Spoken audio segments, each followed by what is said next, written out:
Hello! And welcome to Roll4It, where some of your favourite YouTubers and streamers get together to give you a weekly dose of tabletop roleplay. This week diving back into Warhammer 40k with Dark Heresy. The Imperial Man is beset on all sides by foes, and the Inquisition, including our players here, can hold the enemy at bay. It is a grim, dark future, and they're part of a shadow organisation who stands as a thin blue line between order and chaos. So, we're diving back into that in a minute. Firstly, announcements. We are going to announce that next week we're going to be shifting the time we do the session, because a lot of people have said it's the middle of the week, which is hard to begin with, and it happens when we're in school if you're in America, or when I'm asleep if you're in Europe. If you're in the middle of the Atlantic, perfect session time. Absolutely brilliant. No complaints for anyone on a boat in the middle of the Atlantic. Zero complaints. Well, I've noticed, that about half of our viewers are from the Azores, so we're good. Okay, we're awesome. There we go. Yeah. We have the entire locked population down of the that Azores. demographic. So, we will be changing the time and the day. We'll be changing the day to Sunday, and the time will be 1 hour earlier. So, whatever time it starts at the moment, 1 hour earlier. Basically, whatever time it is now, 1 hour ago on Sunday. However, we were like, well, we could do Sunday next week, and then it'd be, a week and a half until the session. Or we could do Wednesday next week and Sunday next week. So, we were thinking that we might do that, but chat, it's up to you. What do you think, chat? Have you got a particular preference? Do you want to have a double session next week? I mean, if you want, we can just take the week off, but... we can just fuck off. We're yeah. fine with it. Just away with all of it. We won't do anything next week. I mean, yeah, if you don't want I've us got to... a new dragon I need to tame. Takes quite a lot of taming, to be fair. A whole week off would actually be very useful. I think it's pretty unanimous. Okay, so chat, yeah, we'll be doing Wednesday next week as per usual, and we'll be doing the Sunday 1 hour earlier. So just remember, Sunday 1 hour earlier than usual as well, and that'll be the time from then on for all future sessions. However, next week there will be a Wednesday one as well. So just bear that in mind, write that in your diary, your calendar, put like gold stars on it, or little kissy hearts, whatever you do in your calendar, I don't know. But yeah. That's going to be fun. Hopefully more people can make it, because I know a lot of people fall asleep halfway through the session and then have to catch the VOD. And a lot of people tune in and go, I missed the beginning. Not them. I didn't want to call you out on there. But yeah, so that is our announcement for today. Other than that, Splat, have you got some announcement? Yeah. I've actually been spending a bunch of time this week setting up the Patreon. And so we've actually got Patreon backing right now if you wanted to go and support the stream that way. We still take tips, but we don't allow you to actively influence the game anymore. Instead, we're moving all of our support over to Patreon, where we can better give you guys stuff for supporting us. And so anyways, we've got a Discord server that's been set up right now. Ooh. We've got all kinds of fun stuff. You can get access to our character sheets. You can get access to bosses' character sheets. You can get to vote on what faction we fight against over the course of the next month. A bunch of cool stuff up and in there. So you should absolutely check it out, because we finally have a way to give back to you for giving to us so generously.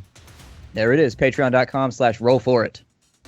Sweet. So, yeah, if you're interested in that, go check out Patreon. I think the link's in chat right now. And, of course, I know some people are iffy about monthly subscriptions, so if you don't want to Patreon, you don't want to subscribe, you can also tip using the stream tip, or you can Twitch bit. Not that I've really seen much of that around, but they're a thing, apparently. Right. So, I believe, if I'm not mistaken, we're ready to go in. Let's go. Quick recap of what happened last week. Last week you went to Heresy, which is a medieval world that was recently reclaimed about 20 years ago from Warpstorm. They found there was a medieval sort of civilization there that had sort of kind of went backwards technologically speaking, since they'd been involved in that Warpstorm. You went to check out the death of the recent Count-Elect, found out that for some reason people were dying, looked into that, and it turned out that an artist seemed to have had a demon in his paintings, which was killing people who stared at them for too long.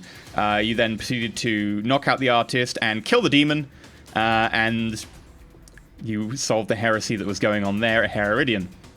What happens to the artist, though? Was it his fault? That was my question, too. What did we do with him? The artist was cut up by the demon, if you recall. Did he sell out to the demon to get that as a reward, or did the demon just take over him and now he's like one of those exercise dudes who's just running around half naked with a sword, bleeding all over the enemies of the Imperium like a fanatic, or what's going on with him? Well, he seemed to have his own mind when you talked to him, and he died during the fight. The demon specifically attacked him and ripped him apart. If any of you want to roll a Forbidden Lord Demonology, I don't think any of you have it, but you can make a minus 20 logic check. Because it'll be minus 20 because of the you don't have it effectively. There was also a lot of shitting of ourselves. I'm pretty sure everybody shit last fight, at least a little bit in their britches. We had some serious laundromat minus 20 fees. intelligence. That's the one. It's fine though I murdered it. You could say that we took it out of the picture. Carolinus got a 96 when the type was a 22. Carolinus has no idea what a demon is right now. Carolinus is like, what? Demons? They're... Last session went so badly, I forgot what they were. He's got PTSD settling in. He was staring at the demon book and accidentally closed it on his nose, and now it's all over. Bear in mind, by the way, that we are going to try and read out the rolls a lot more, because I realize that a lot of people who listen to this on the MP3 version can't see the rolls, so we're going to try and read those out a lot more. Yeah, we messed up. I forgot about that. Sorry, too. I was MP3 like, people. weird. Just not built for radio, I guess. Just not built for radio. Video killed the radio star. Don't worry. That would be me. Oh dear. So, did anyone get Forbidden Lord Demonology roll? I know Carolinus failed. Does anyone else want to roll it? No? Okay. So you have no idea what was going on with that demon and that guy. All you know is you killed the demon, and the guy's dead. And you managed to burn all the paintings. So... And the auction house. We will never know his secrets, house, but it's fine, because they were heretical. They were very heretical. Why would you want to know his secrets? All I know is that he was turning people into paint. That's true. Did the demon make the blood paint, or did he make the blood paint? Like, who was murdering who? There's a lot of unanswered questions here. And what was the point of the massive jar of blood? You don't know because you set the place on fire before you could test any of the blood or do anything. Like, you left that in the house when you set it on fire. Chekhov's massive jar of blood. Nobody knows. Well, Chekhov's massive jar of blood would specifically apply to a jar of blood that's sitting on the mantelpiece in Act 1, and then gets used and taken down and used in Act 2 or something. So, isn't that Chekhov's gun? Oh, I thought it was that it never got used. Yeah. Yeah, I think so, that it never got used. I could be completely wrong though. I thought it was the I don't even know what we're talking about right now, so I'm just going to zone out for a minute. Okay. But basically, you spend the rest of the next couple of weeks on Heresy, just making sure that all the paintings are destroyed, checking up on leads, and frankly, actually having a bit of R&R. There's effectively quite a few days in there that you just haven't got much to do afterwards. So you kind of make sure you've just got your paperwork filed, etc. And because you're bedding down with literally the Administratum in the Bastion on that planet, you do get a lot of paperwork to do, and you make sure it's all filed, etc. It's not particularly fun for most of you, but for those of you a little bit more refined and more used to this sort of imperial culture, it feels a little bit more like home than the actual medieval area outside. I love paperwork. That's half my life is paperwork. Are you insinuating that I can read? You can just You about take read. it back. You have to sound out the words. It's all in High Gothic, that's the problem. The Administratum paperwork isn't, luckily, but yes. And I believe it's Bergman, Count Bergman, although I seem to have lost that piece of paper, is now the Count-elect. Yes, it was Bergman who's the Count-elect now. He gets sworn in a few days later. Does he thank us in any way? Or do we threaten him in any way? You are invited to his inauguration banquet, but you get like seats really far down the end of one of the tables. But you're invited, which is a lot more than a lot of people. You take what you can get. A free lunch is a free lunch, no matter how far away you are from the cafeteria line. I mean, Yeah. So then, a few days later, you get a message come through, which is delivered to you by one of the scribes and just hands you off a data slate. And it's got a message for your group. Who wants to take it? I'll take it. Garrett holds his hand up, but Cassius sort of stands forward and he hands you the... I was trying to point to Avac on the screen. Oh, okay. Cassius, however, stands forward and takes the data slate, and the scribe scurries away. And as soon as it sort of reads your gene print, you feel a slight prick and a hum inside your thumb as you grab hold of it. And then a holographic image appears, and is Inquisitor Ravan. One big slash down the side of the face, going all the way just past the lip. Bald edge of this mantle of feathers visible. You've done well, but I have another favor to ask you now. It appears the ship was running an Imperial blockade a few subsectors over from you. Now, this is a very delicate matter, and you can consider this magenta clearance level for all facts classified and related to this case. Now, I don't need to impress upon you what exactly that means. All of you know that magenta is effectively a near mythical form of clearance. It's one of the highest there is. It's slightly below fuchsia, but it is above crimson, in case you were wondering. It is above audience. crimson, that is actually true. Fuchsia, however, is not actually a clearance level, but close. The Emperor's clearance level. Yeah, Energizer Bunny Pink. Energizer Bunny Pink! And then there's like Powerpuff Girl and Pink Power Ranger. It goes down from there.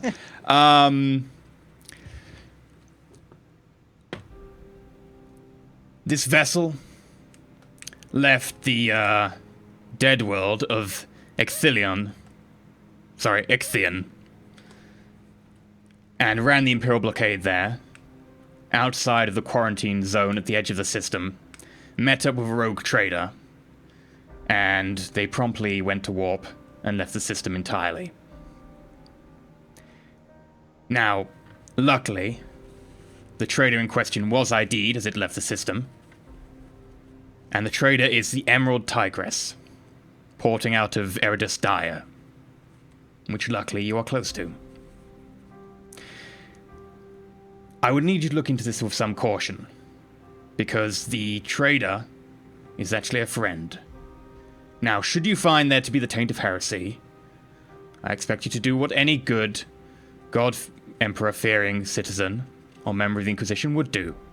However, I would request that you look into this and you be skeptical and apply your best judgment in how to deal with the matter.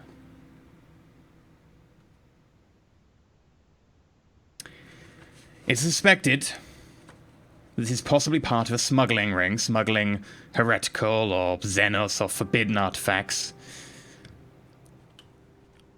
And that if you can, you are to hunt them down, find out how, where, why they're getting these things, and to make sure they do not continue their trespass on the Imperial worlds, which have been quite forbidden.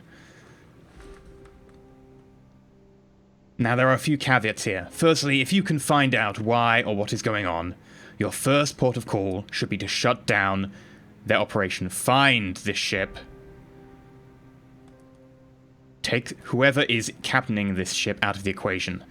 This ship took off from Ichthion, fled to the edge of the system, it not being warp capable, then met up with a rogue trader, who then left the system. Now, the rogue trader, the Emerald Lion, is captained by Captain Julius Valentine.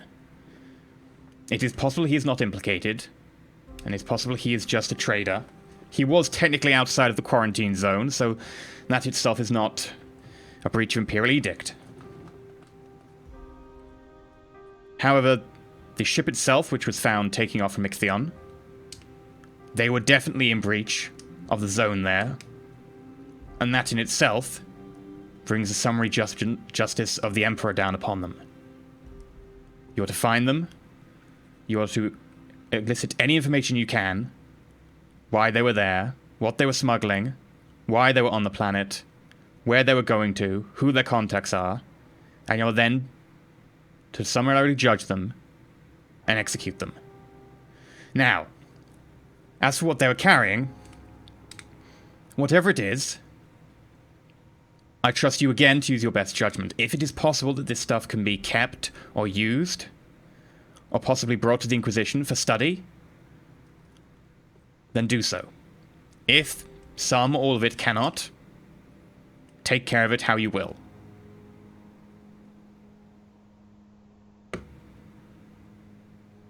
May the Emperor bless you. And the head winks out. and then there's a slight fizzle, and then another head pops in. This one is a familiar form of Interrogator Titus Khan, who is effectively your handler in the region. Right, you've got the message. You've been chosen for this task because you're quite near Eradus Dire. And frankly, you've done so well with your recent stint on Heredus Iridia. I thought it time for you to do a little bit more hands-on work, where you have some jurisdiction and some say in what action to take.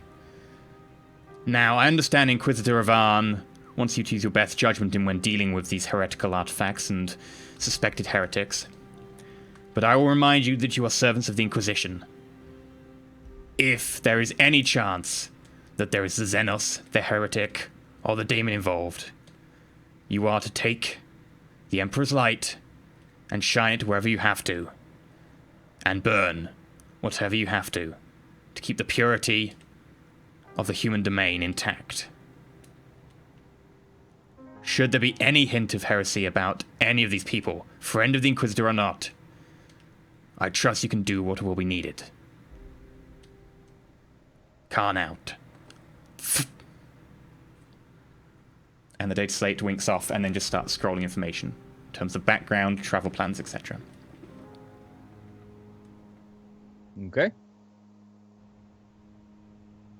Well then, it seems like we've come up a little ways. It seems like they've put a tad more faith in us than before.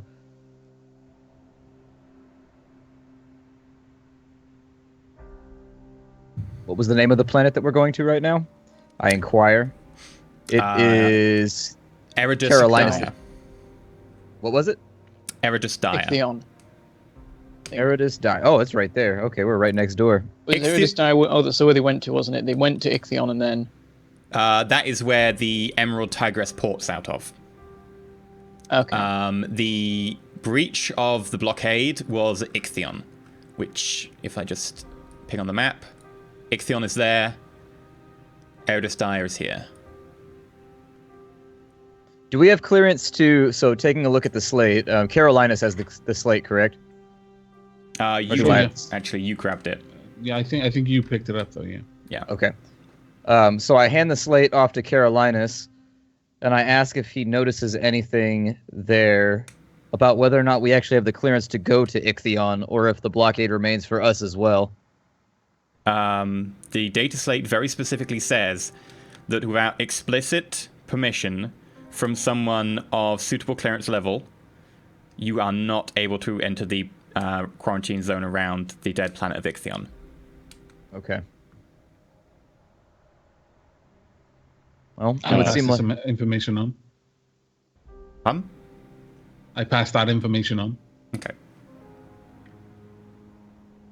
Have they chartered a flight for us to get out to Eradus Dire? I assume that's where we should probably go first then, considering we have no jurisdiction on Ichthion.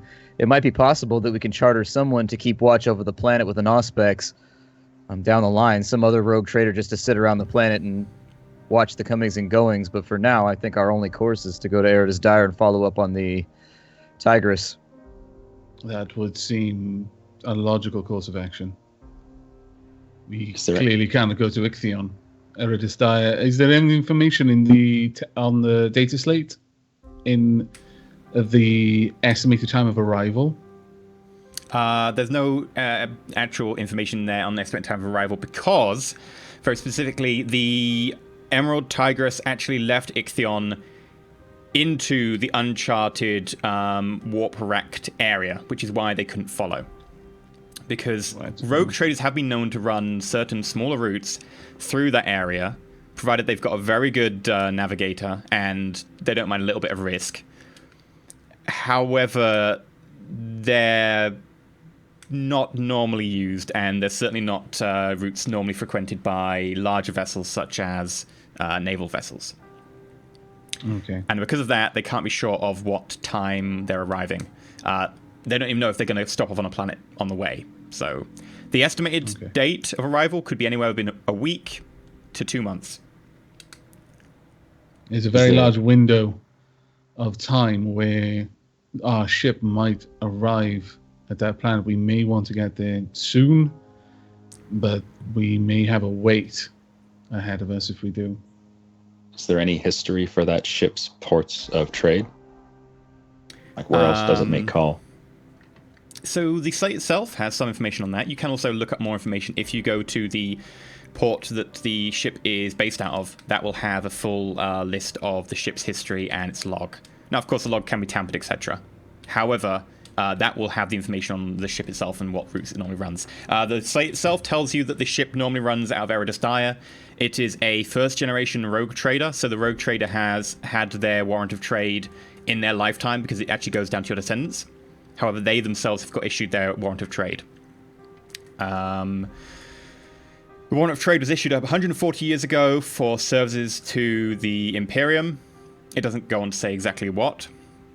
That's actually locked behind a clearance level, along with who sponsored them.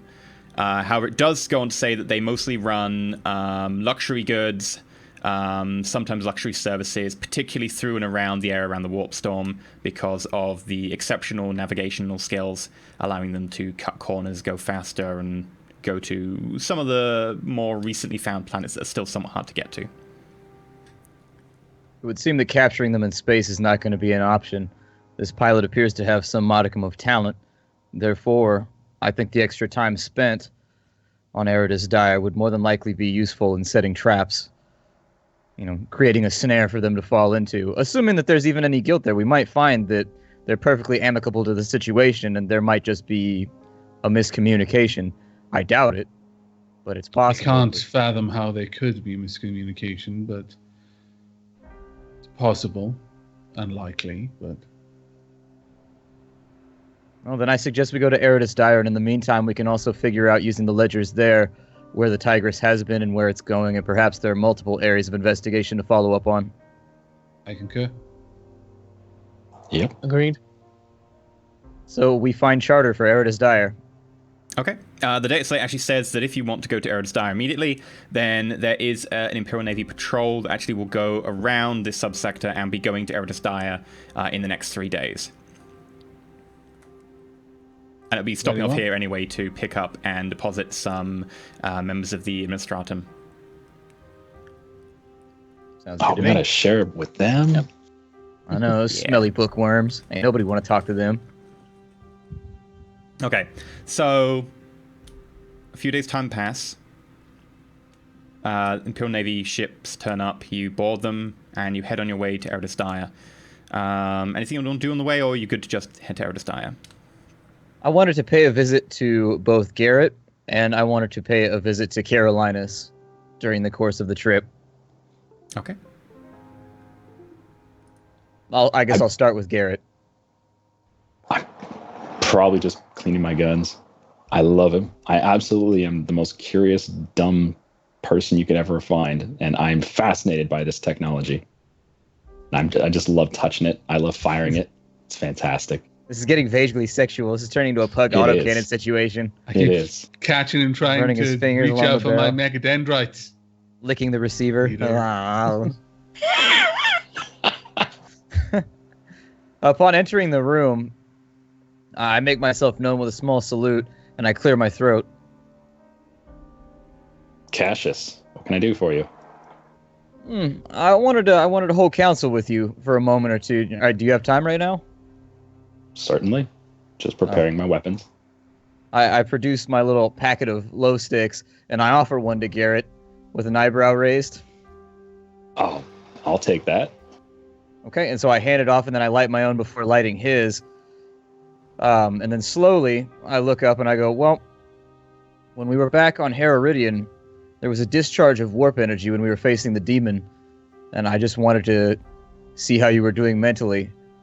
I've gone through a lot of training for these sort of things at the Scholastica, and when fighting demons, you can never really quite tell how someone's going to hold up. And I sensed the discharge of energy, and while it didn't affect me or Brander, I noticed that it seemed to affect both you and Carolinus, and so I just wanted to talk and make sure that anything that you had seen wasn't haunting you.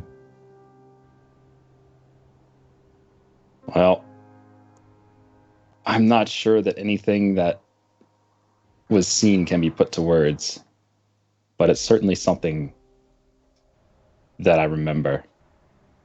And I've seen it several times in the days we've spent on that world. You've seen it since the demon fell. In the back of my head. Feels like it's behind me. I smirk slightly and exhale. I'm like, well, I just wanted to reassure you that it's perfectly normal. There's nothing to worry about there. The time that I spent at the Telepathica, when you first start manipulating energies and dealing with the unfathomable, it sticks to your brain a bit, but give it time and everything will be okay. Just don't focus too heavily on it. It's not good to stare into the sun like that. After taking another drag on the stick, I'm going to slap my arm and tell Cassius, I'm just glad I have my arm. I'm surprised this thing's still here. Indeed. How's it healing? I assume the Medicus had a look at it? It might as well be magic. I have no idea how this happens, but I can use it. I can squeeze things. I'm cleaning my guns with my broken arm, and it's perfectly fine now. I have no idea how this works. If it makes you feel any better, I doubt that the Medicus had much of an idea either. He's all about ritual and repetition. I don't think he knows too much himself. And so as I finish off my low stick, I reach up to my mantle, my little furry cloak thing, and I pluck off one of the white icons, and I hand it to Garrett. Now, in my world, these are tokens that are exchanged for favors and things of that nature. You only give out the white ones. You see, there's white and there's black. Black go to your enemies. It's a sign that you're going to war with their family, whoever. And white means that I owe you a favor, or that we're on the same side, that we're war brothers. Hold on to this, and you can cash it in at any time, and I'll be there in a heartbeat. Just be, aware that the warp acts in strange ways, and if you should see anything, or if you should feel it encroaching on your mind, please let me know. I can assist. Oh, well, how would I make use of it? Just hold on to it. It's symbolic more than anything else. Understood. Okay. All right, well, let me know if the dreams continue, and I make my exit. Garrett, you can now add to your inventory a white feather. What's that? It's a little white coral token. Coral token. Okay, there you go. And it's carved with the sigil of the Caligo family. After that, I head off to find Carolinus. Okay, you find Carolinus probably tending to the some of the more mechanical parts of the ship, or where the military tech priest will allow him. Yeah, if you'd gone to my quarters, you wouldn't have found me, but it wouldn't be very difficult to follow the trail. Yeah, you're currently having sacred unguents and incense and the like. You're currently having a bit of not an argument per se, but a heated discussion in binary about the proper way to calibrate the magnetic resonance field on a plasma conduit with a nearby tech priest. Indeed. They're idiots. They've been planetized too long. They don't understand these vessels. Not like I do. Upon seeing Carolinus and his argument, I wait patiently off to the side, just waiting for him to notice me and finish whatever this strange buzzing conversation he's having at the moment. It doesn't take us too long. We speak quite fast. Of course. I don't think you can understand binary, can you? Mm-mm. So what Cassius hears is like the dial-up tone, like... Mm-hmm. You've got mail. Lord, your friend is here. I will leave you to eat. And he just quickly adjusts something on the warp conduit, the plasma conduit before leaving. You notice that he just adjusted it to whatever you suggested. I breathe a sigh and then turn to Cassius. These planet-born, they do not have the proper respect for the machine spirits of a ship. I smile. On the plus side, it looks like you won whatever argument you were having. What is that language? Binary, the language of the machine. Huh. Do you learn to speak that when you work with the Mechanicus, or is that just standard? I've never experienced it before. It is taught to us as acolytes of the Mechanicus, yes. I wanted to make counsel with you and have a brief conversation in private, if you're willing. While I'm turned to face Cassius at the moment, my mechadendrite is still, especially the optical one, it's still just inspecting the machinery, just moving around. Yeah. I bow my head. Very well. This is not... This is a conversation you wish to have in private? It's definitely not a conversation for this hallway. There may be prying ears. Instead, I would suggest we go anywhere where we'll have privacy. My quarters are not far. We can take counsel there. I motion with my hand to lead the way and begin digging another low stick out of my cloak. Before I go, I turn back to the wall of levers and spriggets and knobs. And Cassius can hear me chanting. It's fairly low, but it's a very simple little chant. He may have heard tech priests before, just various ritualistic chants. And then I just twist the knob here, adjust the lever there, and then turn away and start walking to my quarters. At the door, I open it, I gesture for him to step through, and once he's inside, I follow him and then close the door. Okay. Very well, this should be sufficient. Is there a window in the room? Or are we on the interior? We'd be on the interior You'd be on the if interior. Caroline's had any say on it. Yeah. Exterior tends to be mostly, on a military vessel, tends to be mostly used for things. You would be on the interior. Guns. Yes, for instance. Well, I wanted to speak with you for a bit because we're Armani now. On my planet, that means that we're war brothers. We've spilled blood together and we've survived and we've gone through things. During the fight with the paint demon, I noticed a strange discharge that echoed through the immaterium while I was across the room, and it struck you and Garrett. And I wanted to see if you had been experiencing dreams or if you were having any problems rectifying whatever may have clouded your vision during that time. Are you all right? Physically, I am fine. And I your know mind? of what you speak. I glimpsed that which your kind often dally with, and my kind do not. It is not unknown to me.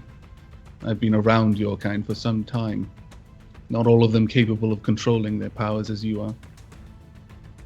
Well, the point of this conversation was not to be incriminating or anything of the kind. It's simply to offer help. I've been trained to deal with these phenomenon. I've gazed into the immaterium more times than I care to count, and there are certain side effects that come along with those journeys, dreams and meanderings of the mind that can be quite disturbing.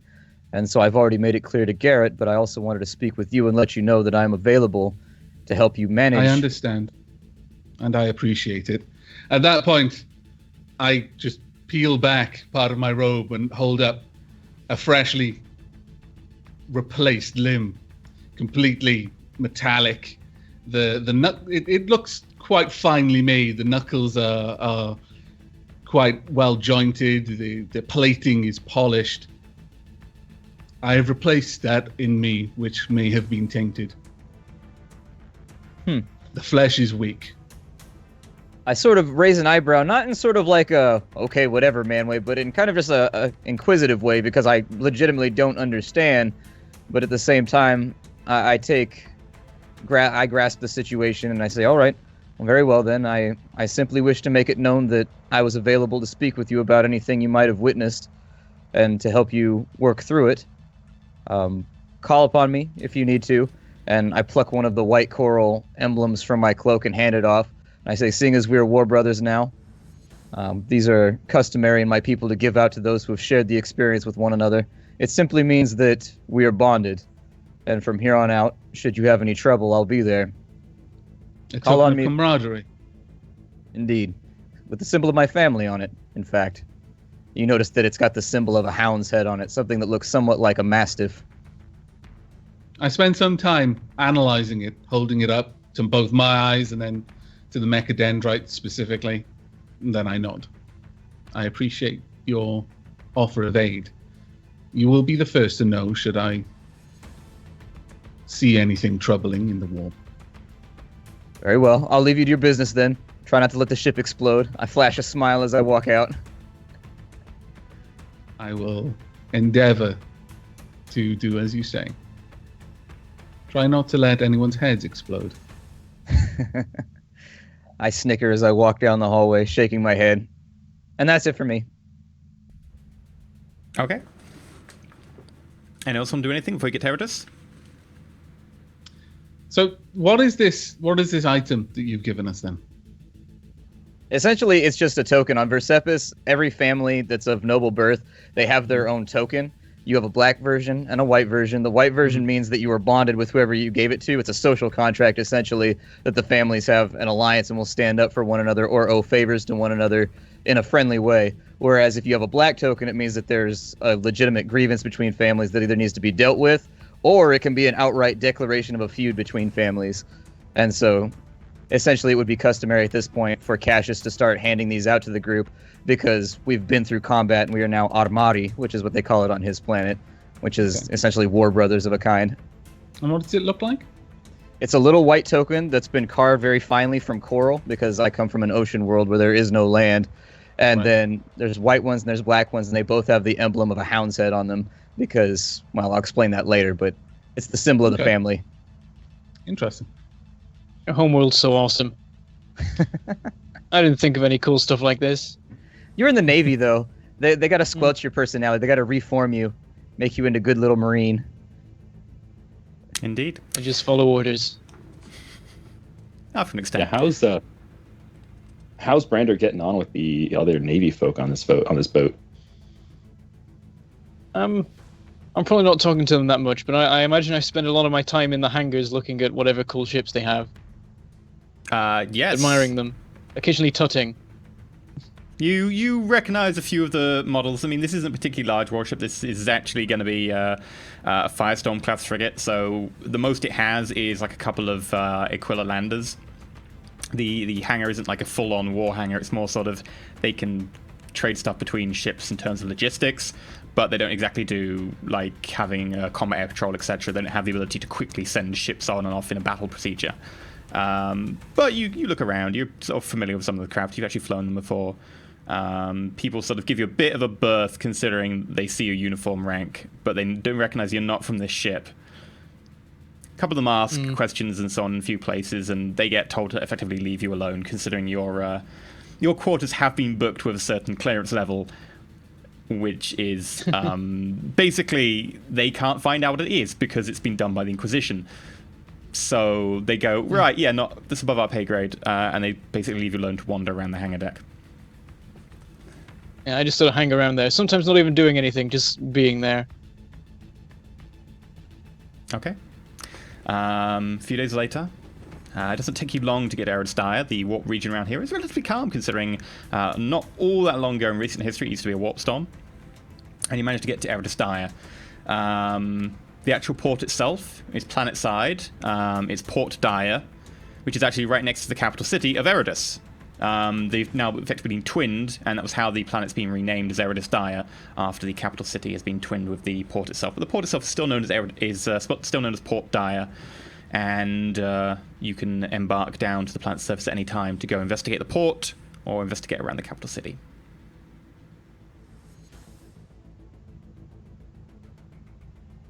Well, once we've landed, I seek out my companions, and I assume there's an opportunity to find them all together at some point, and at that point, I turn to Cassius. What would you say our first action should be on this world? You mentioned setting a trap, laying in wait. Indeed. We need to be very, very quiet while we're here. I don't wish to give away our cover or anything of the sort. Instead, what I would suggest first that we start checking the manifest for the comings and goings. Perhaps there is some trail of where the ship has gone. Our time on this planet might be short if they are destined to be somewhere else in the next few months. We have no idea when the Tigress might show up, but let's make hay while the sun is shining. Let's make sure that we've got all the information we can from the Port Authority before we go any further. Very well. Perhaps we might find someone who knows the captain. Where would we find the ship manifest? Ship history? Ship's log? I look to Brander and I say, this seems to be along your area of expertise. I've spent little time in space, but I know nothing of captains or other men of good repute. I guess that would be like an administrative thing. Do you have any particular common laws or whatever? Do you have common law I for have Navy? common law and Navy. Yeah, they would have the same system. It'd be slightly different for them, but yeah, you can roll that if you want. It'll be a pretty common knowledge, so it'll be plus 30 to the roll. All right.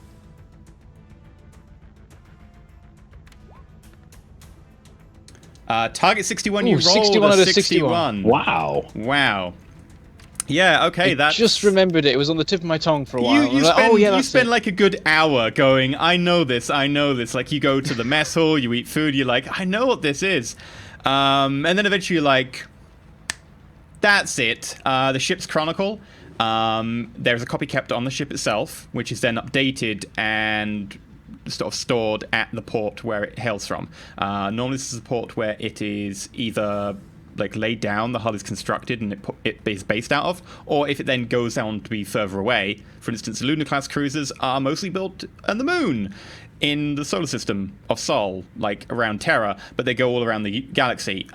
Wherever they end up basing out of, that is where their chronicle is kept. So you would assume for civilian ships that effectively their chronicle will be wherever their like home port is designated. So they would probably be at Port Dyer, since it's the main port here. And that presumably one of the people at the port can point you to exactly where they are kept. It's presumably in one of the administrative facilities for the port itself. So that's probably where we should go first. Okay. I'm going to have you lead off on this one. You're the only one bearing a naval uniform, and so I would assume that the Administratum or whoever holds the Chronicle would more than likely like to speak to you. I'll step in if necessary, but you've got the uniform, so this is your show for now. All right, I'll lead the way. Okay. A lander takes you across to the station in orbit, which then has a larger transport vessel come along, and a little bit later, you and a number of officers and other armsmen are then transported down to the planet's surface, and you land directly into Port Dyer. You get off, and the smell around you is a mix of humanity, engine oil, promethium.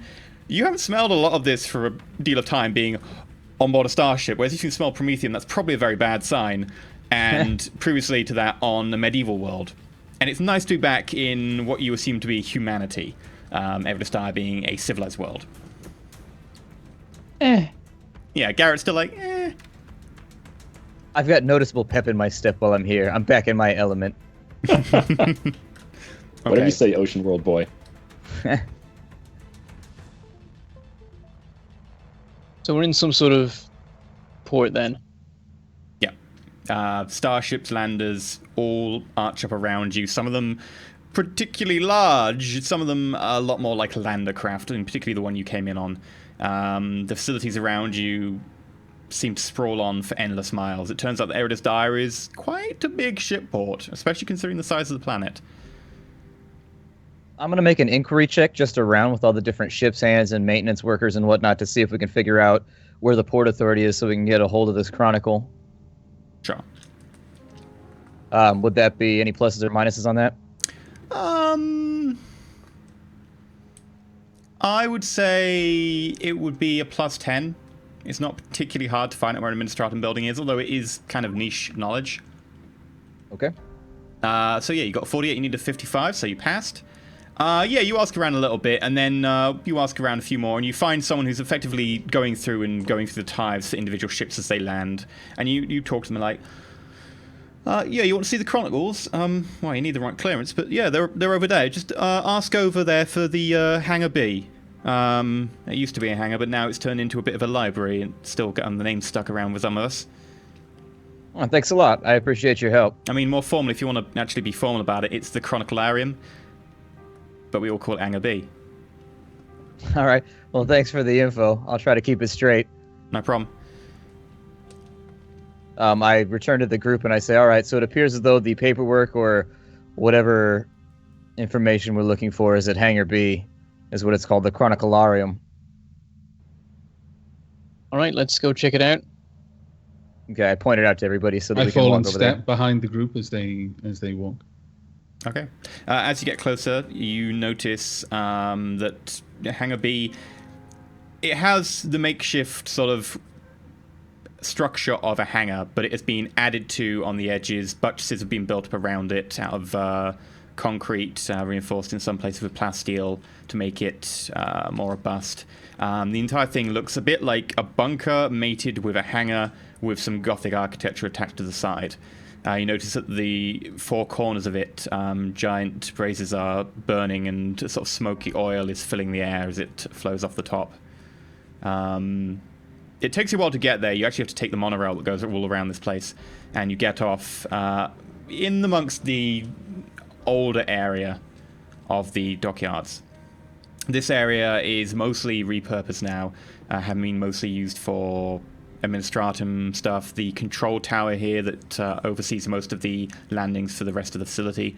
This area is a lot less people like you, a lot less people who come in via ship, a lot more people who tend to work here, a lot more scribes, officials in well-pressed uniform, armsmen walking around with shotguns, even a couple of Arbites walk past at one point. A lot less people who are generally the rank 2 people who you sort of landed with. Okay. Can I make an inquiry check in here to figure out where the chronicles are held? Sure. Okay. How is our clearance represented? Do we have like a cool rosette or anything? You wouldn't have a rosette. At your level, one of the data slates you have, each of those has your clearance level and what you're allowed to do and stuff on it. However, those will signal you are part of the Inquisition, etc., and will drop your subtlety if you use them. However, if you do choose to invoke that, it is there for you. Yes. Can we make it look like lower clearance, but still enough clearance? It's still basically, these people have this clearance because of the Inquisition. Yeah. I think at a certain point it has the impression of like when you play Monopoly, you have like a get out of jail free card.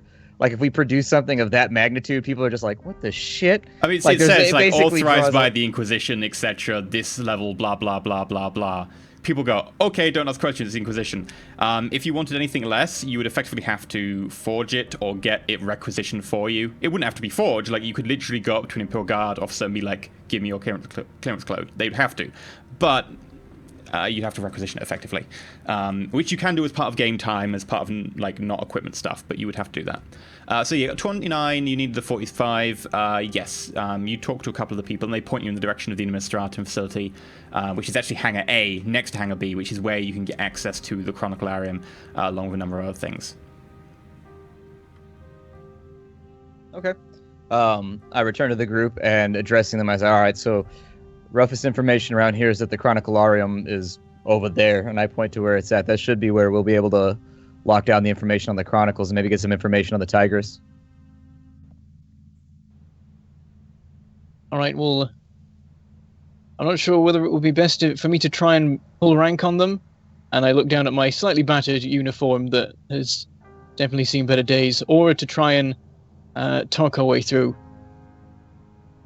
I'll leave that up to you. What was your rank? It was a flight lieutenant. Okay. What is is that a high rank? Is that like a captain? Is that like an officer's rank, or is that like an enlisted rank? You'll have to apologize. It's an officer rank. Yeah, it's below captain. It's above lieutenant, I believe. I'd have to double check, but yeah. Whilst they're speaking, I'm simply following along the conversation. But after a moment, as soon as there's like a pause in the conversation, just more or less out of the blue, I say, "Why is your uniform so battered?" It's been a while since I got it. It's been through a bit of wear. And are you not able to requisition a new one? Well, I've sort of grown attached to it. One would assume if you were attached to it, you would have taken better care of it. Sometimes these things can't be helped. You don't win a war with a clean uniform. That is true. Do you feel confident enough to speak to these guardsmen? I can try. I don't exactly have a way with words, but we'll see. Well, luckily enough, in the military hierarchy, the less words, the better, so I will. Go ahead and take your lead. I'll follow in. I'll smooth things over if necessary. If all else fails, we have our clearance, though. It would not be good to start flashing that around. I scratch my head and I think, yeah, that would be a last resort, as far as I can think. So we'll go in. Okay, you head inside Hangar A. which is the one you got pointed to. It allows you to get access to all the records and so on. And inside is this high hangar ceiling, which has now been arched over. You can see a mural painted on the roof as well. There are like stacks and stacks of data slates all folded up into neat rows inside vaulted high bookcases that just go up and up and up. Servitors mill about, several of them on these rolling ladders that go across the front, effortlessly picking data slates out, chucking them down to a second one below, who is just catching them, putting them into a pile on the trolley. Then it's shifting across again. A second set of arms on the side of each servitor is pulling themselves across and wheeling themselves back across as they go through and quickly flick them out with a speed that only mechanical servitors can manage. The big high lectern in front of the door. A scribe looks down at you and greets you. Hello. How may I help you today? We'd like to request a chronicle for a certain trader ship. What captain are you from? Captain Elim Garak. Which ship is that? The Spear of Vengeance.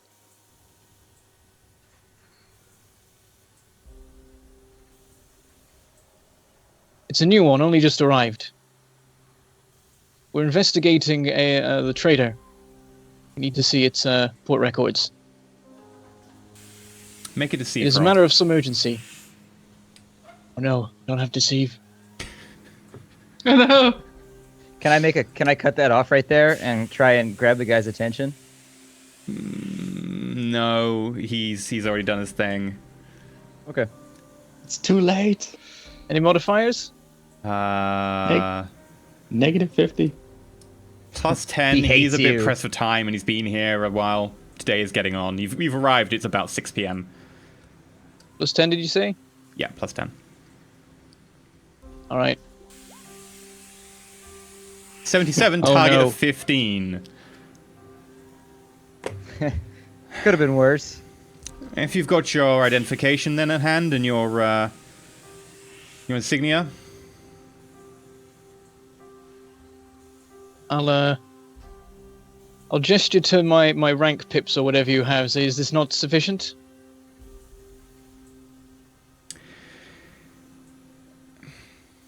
Flight Lieutenant, your uniform is particularly poor state of affairs. You do realize that naval regulations rely on you having a clean uniform. And sometimes you don't have time for these things. We're in something of a rush. Yes, you At do this also point, realize that naval Cassius- regulations require you to have the proper authorization codes. At this point, Cassius just feels this incessant kind of nudge of one of his shoulders as one of my macadendrites is just reaching over and just kind of prodding him as if to urge him forward. I snap out and I step forward and I'm like, surely there must be some way we can take a look at the Chronicle rapidly. I apologize. My name is Cassius. What's yours? And I extend my hand. Scribe Valoran. Valoran, do you mind if I call you Valoran without your title? I apologize. Is that fine? That is fine. What did you say your name was? My name is Cassius. Cassius Caligo. Okay. There must I'm be gonna some make a way to roll. expedite. What was that? I'm going to make a secret roll. Okay. I don't recognize the name. Oh, well, that's fine. There must be some way to expedite this process, however. The Chronicle is very, very important. We need to take a look at it. There's been some issues with the shipping manifests, and so there's been some conflicting information, and on behalf of the Munitorum, we need to take a look and make sure that everything matches up. There's been some records of some items leaving, some items coming, some items going, and taking a look at the manifest is the only way that we're going to be able to rectify the situation and figure out what goes where and if they've got something on board that's not authorized. You mean the Chronicle? Yes. I can have, if you want, you can also get a look at its past manifest as it's ported. Make a deceive roll at -20. You've already failed a deceive roll. You also do not have the required documents in any form. And technically, Brander is committing an infraction if he's part of the Navy right now, because uniform out of disrepair. Okay. I mean, I'll have to requisition a sewing kit later. 69, target 35.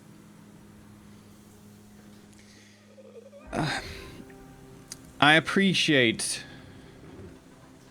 your dedication to your duty. However, I will require your clearance code. I do not have the ship in my logs.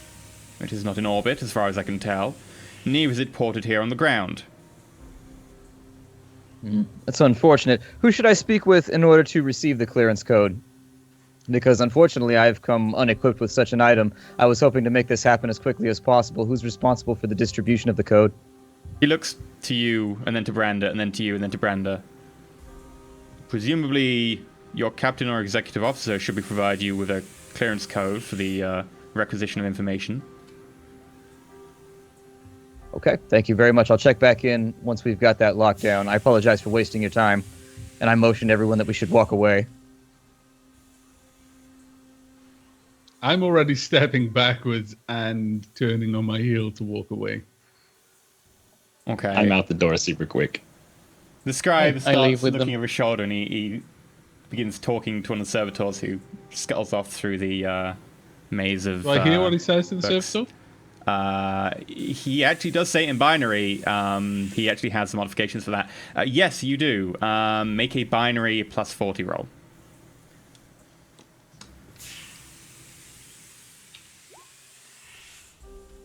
Damn. Oh 99. my lord.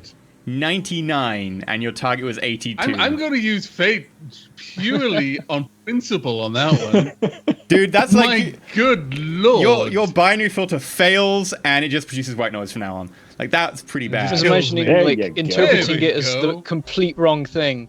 And how about 8 degrees of Goodness. success? How's that sound? 18 is a lot better. Basically, you can easily translate that. It's not even really encrypted. And what he said to the servitor was, go double check on the spirit of vengeance.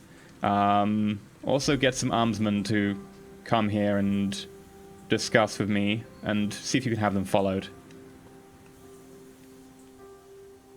Very well. I wait until we're just outside, and I murmur to the group. They wish to have us followed. They're also checking up on the spirit of vengeance.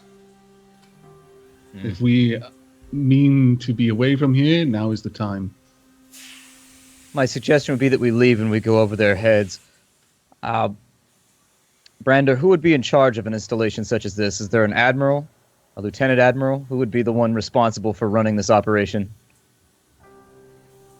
Can I make a Imperial Navy lore roll? Yeah. You get a plus 30 to that.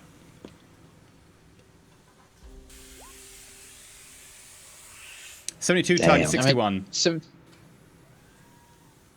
And if you, unless you want to fade it.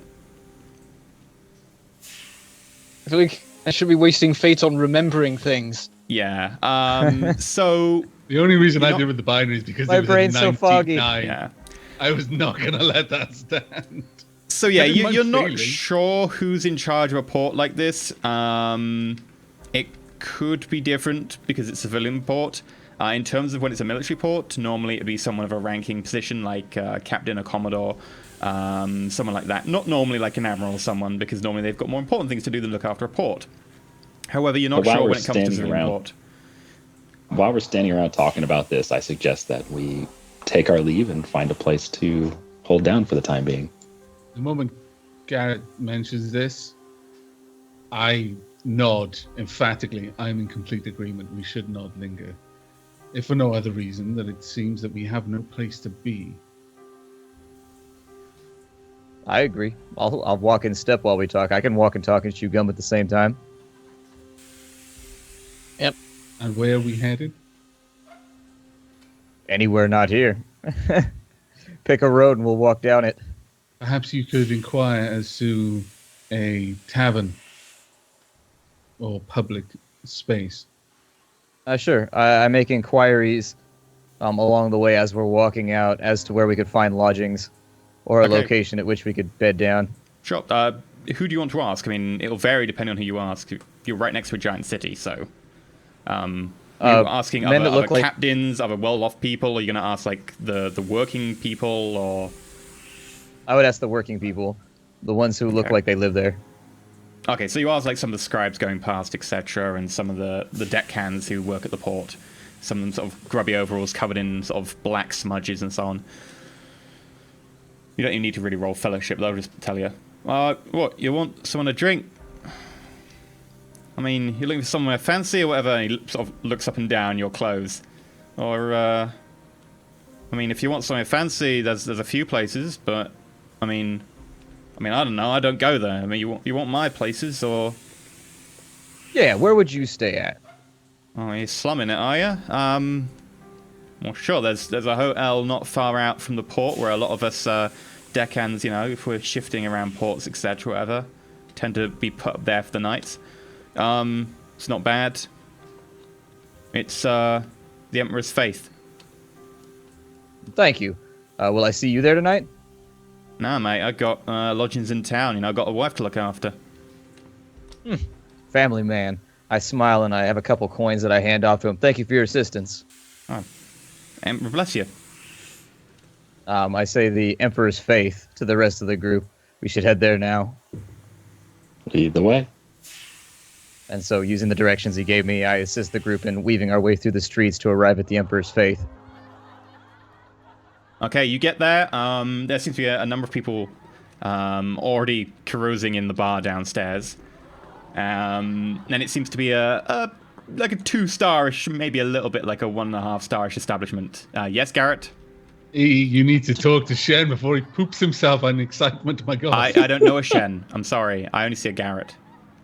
Oh, we were on this way and we had this threat of being followed. Is there any chance that we would notice if anyone was following us along this way? Make a perception check. All right. All of us? Yes, all of you. However, it will be at -10 because you're in a sort of more crowded area. Would this be awareness or just straight up perception? Awareness, perception. So yeah, awareness at -10. I have that now. Yay. Would I be able to use my ore specs as I'm walking? It doesn't really help you finding people who are following you, I'm afraid. It would count for anything else. It wouldn't really count for spotting someone following that's why I you. wanted to double Yeah, check. it's worth asking. I'm doing so bad today. Garrett got a 22, needed a 40. Brander got an 86, needed a 21. Completely oblivious. Brander, you notice along, like some of whistling. the working girls going past, and your attention's a little bit elsewhere. Nice. You said it was roll. -10, was that right? Yes. Cassius got a 29, needed a 25. That's weird. My dice Oh. said 9 on my screen. They Yeah, said the on same my my screen, screen, yeah. it's Yeah. 09. Carolinus got a 76, needed a 55. I'll Okay, re-roll the so- awareness test because I can re-roll all awareness tests. With the specs or with something else?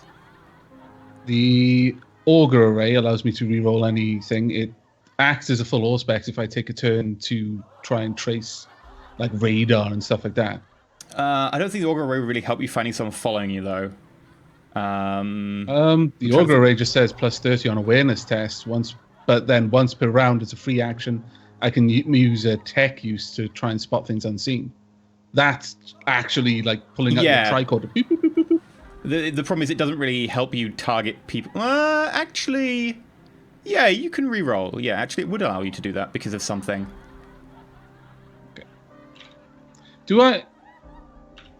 When do you use fate to re-roll something? Do you re-roll it at a lower point? No, I think you just re-roll. 35. Okay, so you needed a 55, you got 35, so you pass, and also Garrett passes. Garrett, you notice on the monorail, squished in at the back of the car that you're in, 2 armsmen. You can tell they're armsmen because although they are wearing heavy overcoats, you can see sort of the bulk of armor, and you can also see the sort of chest bulge of a shoulder holster. And they do seem to be occasionally glancing in your direction. Carolinus, you don't see anyone.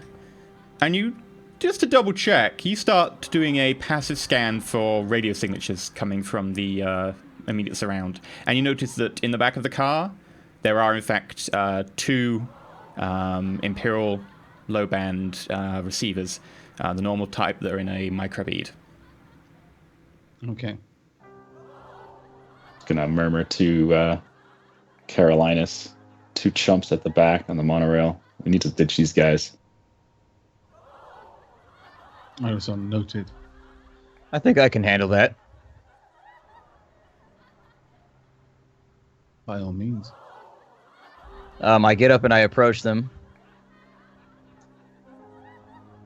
Gentlemen, Hello? how does this afternoon find you? Is it afternoon or is it morning or what time is it? It's about 7:30 by now. PM. Okay. How does this evening find you, gentlemen? Fine. I can't help but notice that you've been following me and my compatriots, and I just want to reassure you that that's a very, very bad fracking decision. I would strongly suggest that you break off with this. You're following something that you truly and well do not understand.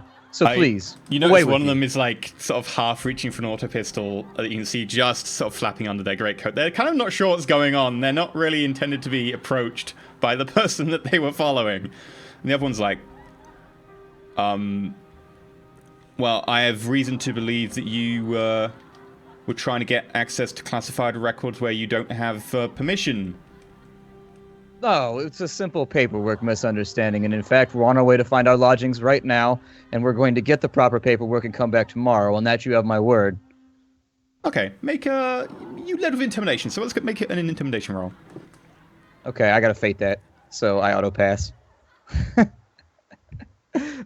He's so intimidating.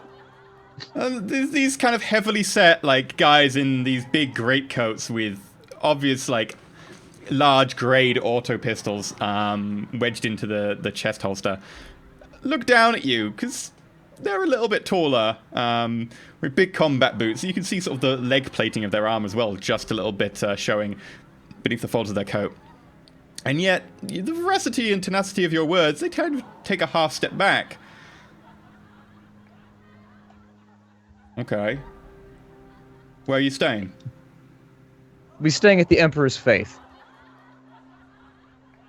Alright, we'll be back tomorrow morning to collect your information. Absolutely, I look forward to meeting with you then. Alright.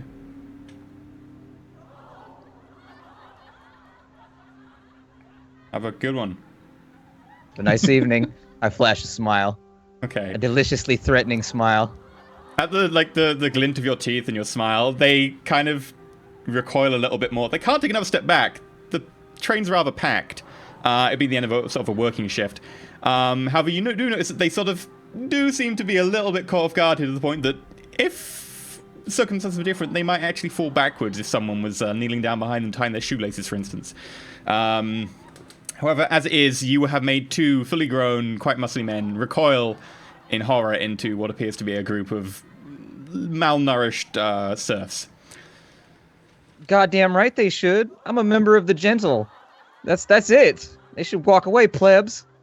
I'll unleash the power. The next station you get to, they get off. And I return to my companions. immediately I cross say the that tracks. won't be the last we've seen of them, but they're gone for now, and I would strongly suggest we not go to the Emperor's Faith at this point. I've bought us a little time till tomorrow morning, but they will be expecting us at the Emperor's Faith. Is it wise? Is it possible we could acquire the necessary paperwork before then? By all means, if we can find who's in charge of this area, who handles the shipping docks over there, that would be perfectly fine. We could go in and we could just let them know who we are in a clandestine setting, and they would furnish us with the proper paperwork if they're, God-fearing members of the Emperor's Imperium. However, if you think we can't get that done tonight, I would strongly suggest we go somewhere else. I clearly do not need to remind you that if we are on record as having threatened 2 of the Arbites, promising clearance, and then we are not where they expect us to be, we will have burnt whatever bridges were yet intact in accessing those logs through the proper channels. Very well then I suppose our only course of action is to find out who's in charge. I can make some inquiries, but I've no idea where to even start. Randa, do you have any idea who might be able to furnish us with the requisite clearance? I'm assuming someone who stays here would have an idea. So, what would that be? That'd be some sort of Well, like you some would, sort of you would ship know commander in the area. You would know straight up that anyone who can provide you with the clearance to like get stuff in relation to forms and etc. Not for checking be at this inn. would probably be someone like they said the captain or the executive officer of a naval ship, someone who actually has the permission to delegate tasks to people. And it probably wouldn't be someone who was staying at a 1 or 2 star hotel frequented by dock workers. We're not going to find anyone where we're going for this. Obviously. But we need to know who we need to find. That is the first step. Once we have a name or at least an idea of the rank or an alibi or a method to extract the clearance we need, then we can go and find that person. But we're going to have to move quickly on this one, or we are going to burn that bridge. And once it's gone, the only recourse we will have is to betray our true motives for being here. And I can imagine that that would not be ideal. We could find a captain to give us the information. That would help, but we Would any wouldn't captain do? be able to get. Well, the problem is that there is no one called Elim Garak who runs a spirit of vengeance. Would any Lies. captain do? We could get the clearance the same way that we pretended to get it, but the stories wouldn't match. Is the problem? I think it'll be fine if we just leave you at home. I flash a smile. These men, they live in this is a chaotic environment to be in. Constant comings, goings, shipping crates moving everywhere. I'm sure little details get lost in translation. Instead, what I would suggest is that maybe we inquire as to a captain of good reputation, a captain who is God-fearing, who is loyal, who is unquestioned. In that situation, we make our intentions known to just that individual. Alternatively, we find a captain who is perhaps a little less scrupulous, but in need of coin. Sure.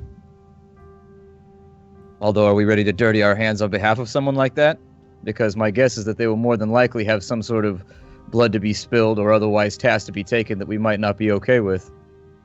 Alternatively, we could provide them with a reason why they would wish to help us rather than turn us away. Sure. Do you have any ideas along that front? None come to me at the moment, but I'm sure once we have a solid idea of where we're going and who we're going to meet, something will come to me. But that is the first step. Perhaps you can make inquiries.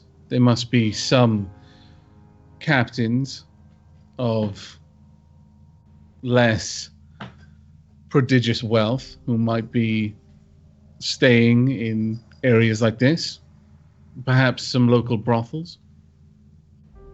Sure.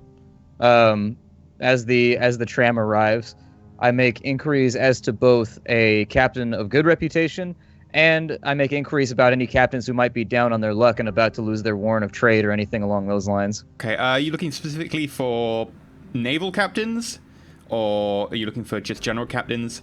Also, if you're looking for captains who have warrants of trade, you're looking for a very select group of individuals. There are other traders who don't necessarily have a warrant of trade. There are also ones who have I can't remember what the term is. Let me just find it. A Would the letter of trader marque. be able to give us the clearance? The trader could probably give you the clearance. You're not sure, though, because unfortunately your role is not good enough. Your experience is mostly to do with military. Also, I'm dropping dice So a everywhere. navy captain is a safer bet.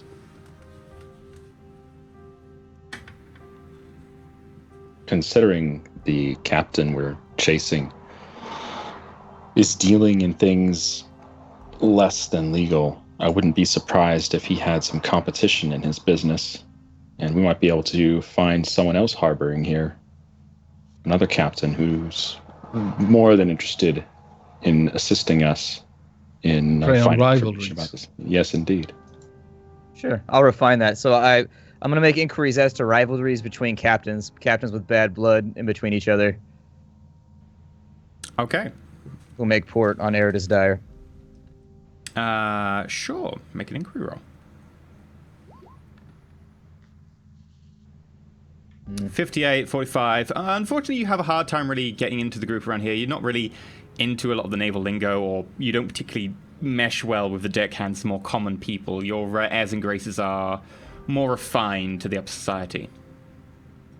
And unfortunately, the next few hours you spend don't really come to any fruition. Okay. No information. No one seems to know anything. Randa, without prying into the nature of your service, are there any of your former comrades in arms who might owe you a favor? I doubt there are any here. Unless he says otherwise. As far as you're aware, especially as far as you are aware, you don't know of any here. Is it not at least worth making some inquiries? If there are any rapid channels through which you can communicate these things. I don't know of your past, but perhaps that is something that we can make use of. Is there an astropath available to us that I can contact the interrogator through? Yeah, you can pretty much have access to the astropath whenever you want, effectively. But your ranks allow you to basically get priority when you send astropathic communications. However, you can send it like immediately, make sure it's at the top of the queue, but you would need flash clearance for that. Alternatively, you can just send one normally, but there'll be a slight delay in when it gets sent and when you get your response. Okay. I'm going to send it normally. Okay. For interrogator, Ravon, or I'm sorry, our local handler, whoever our local handler was, I forgot his name already. Interrogator Titus Khan. Titus Khan. And so I send the message out to him. It's very brief and terse. It says that the administratum giving tough lip over here. We need clearance in order to take a look at the Chronicle. They appear to be extra stringent with security checks. If paperwork could be provided, it would be much appreciated, and keep cover. Okay. And where are you sending this? You have the address you can send it to. However, it is actually the Inquisition bastion on Xmas. I don't know what would I use as an intermediary there. Like, I honestly have no idea what I would do to try and mask that. You haven't gone through setting up any sort of ability to any code words or code names so far, so you don't actually have anything other than asking him straight out. You would have to effectively put it in the clear, and you'd have to send it directly to the Inquisitorial bastion. In future, you might want to set up basically code words or code names, so you don't have to literally talk to him as Titus Khan. But for now, you can send it there. Can we all learn Glossia? If we're going to do that, I might as well... If we're going to... Oh, Glossia, it's from the Eisenhorn books. Yes, you could just invent an entire language. Aegis Rising, Spectres. Pattern... however... Something. Sword. However, if you send that through the astropathic choir, they're used to dealing with a lot of bulk and especially secret transmissions, so your secrecy loss will be fairly minimal. It wouldn't be a major secrecy loss if you do that. Okay, I'll go ahead and do that. I mean, the only other option we have right now is just to flash our credentials, and so I might as well just take the lesser loss then. Okay. And where should I be sending any replies to, sir? I give him access to my microbeat, I guess, and I tell him I'll be in the area. As far as I understand, it's only the range of a few hundred meters. Are you sure you're going to move in the area, sir? You can send missives to the Emperor's Faith. I'll be there. Okay, very well. What name should I ask for? You can put it under. I don't know. Call me Drake. I guess that's fine. Call me Drake. Okay. Very well. Thank you. And I excuse myself. Okay. Cassius, I would like you to make a requisition roll at plus 20. Okay.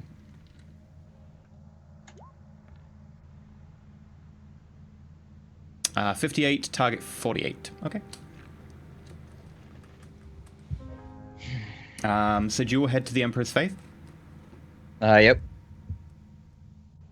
Okay, you get there. No people carousing in the bar, now it's sort of 11 p.m. It's died down a little bit. A lot of people who actually want to go out drinking have gone on to other places. And it seems a little bit more chilled in terms of the atmosphere. You go in, you get some rooms. What's the plan for the rest of the night? I retire. I'm sick of today. This has been beating my head against a brick wall, so I'm done. I'm going to sleep. Okay, you retire to your room. Bottle of Amasec in the room itself. Anyone else? I think I'll retire as well.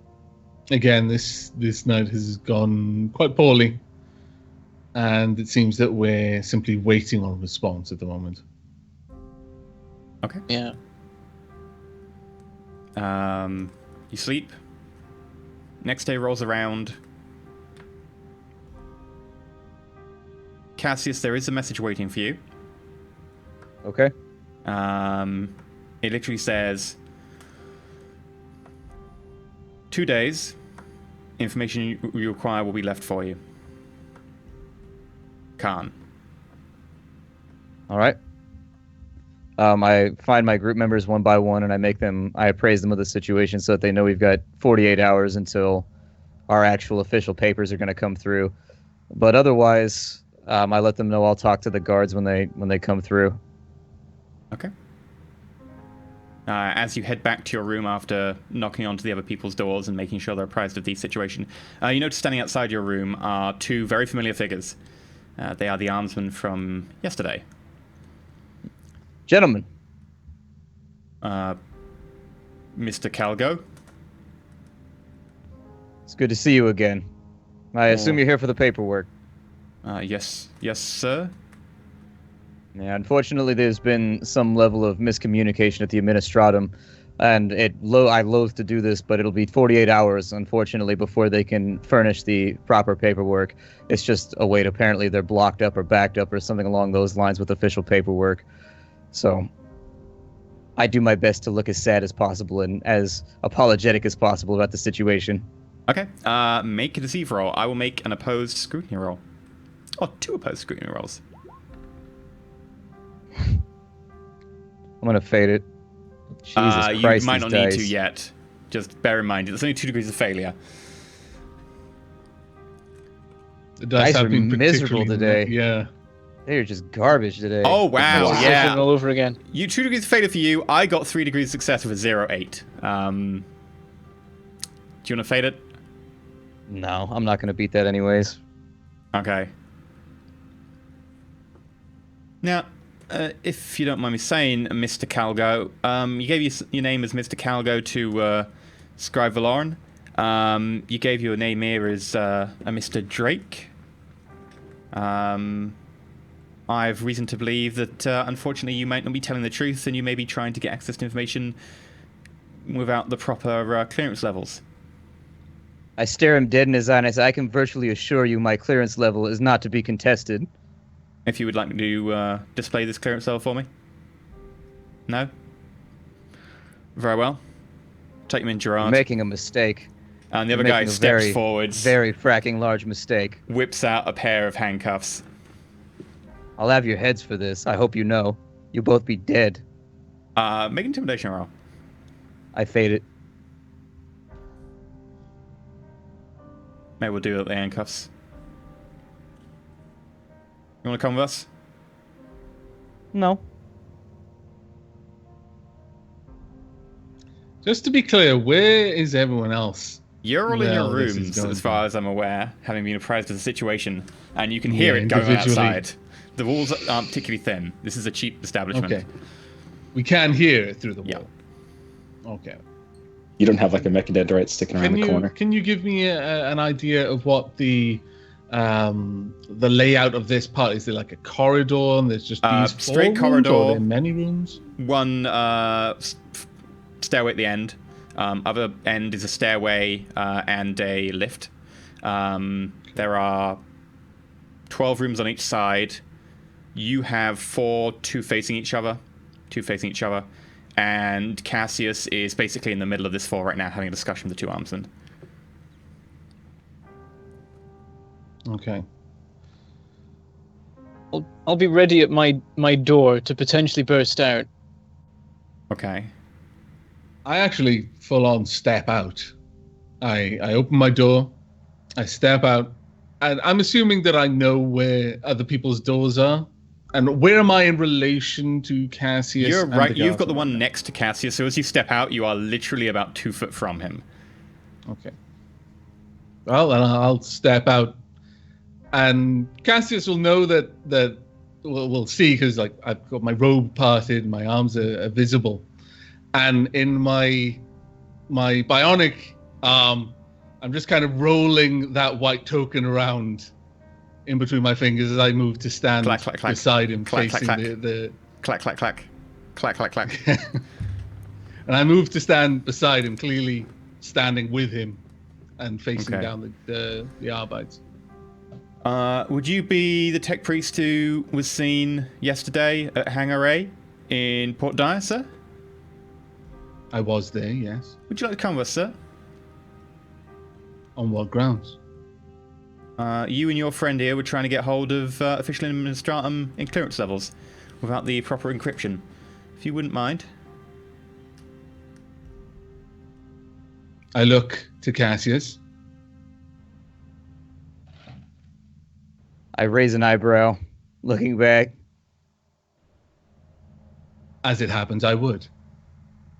Come on, so we don't want to make a scene, but if we have to. You don't.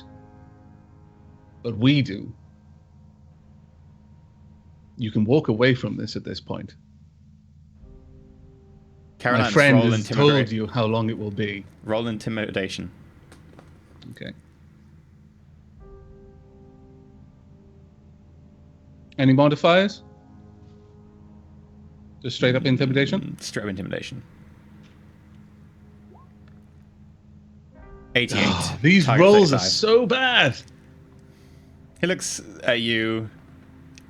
The whole Mechanicus tend to be like clever, not particularly fighty people. Doesn't really aid you in that. I mean, you yourself are quite tough. However, mostly the Mechanicus are seen as kind of the brain boxes. They don't really do a lot of fighting. He sort of looks you up and down and goes, "Look, we have you banged to rights. You can come with us, or we can do this the hard way." And he puts his hand up to a little blob on the side of his armor, which you notice is actually an implanted Vox link. And speaks At this into point, I pull out my Inquisition clearance, and I shove it in his face, and I say, "Badges, names, now." it. Okay, so you pull out this data slate. One of them sort of half reflexively goes for the auto pistol. Is this your clearance Badges, level? names, now. No more questions. Shut your mouth. Badges, names, now. He takes the data slate from you that you proffer.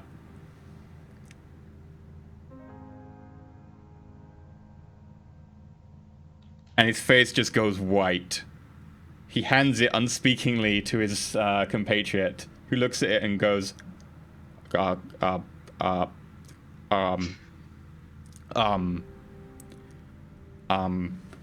They start fumbling for their badges. One of them actually drops the badge on the ground and has to pick it up, and then they hand them over to you. Sorry, sir. I didn't mean to. How can I help the Damn Emperor? right you didn't. And then both of them have can like, help by- straight away, like rigid back, 1,000-yard stare. Badges, names, now. Do not Private make him First repeat Class himself Gerard, again. sir. Ensign. Sir, Ensign Grimm. I add those names to the list on my official data pad, and I show them their names on the list. You can assist this investigation by shutting your mouths and pretending like we weren't here when you get back. Sir. We didn't show up.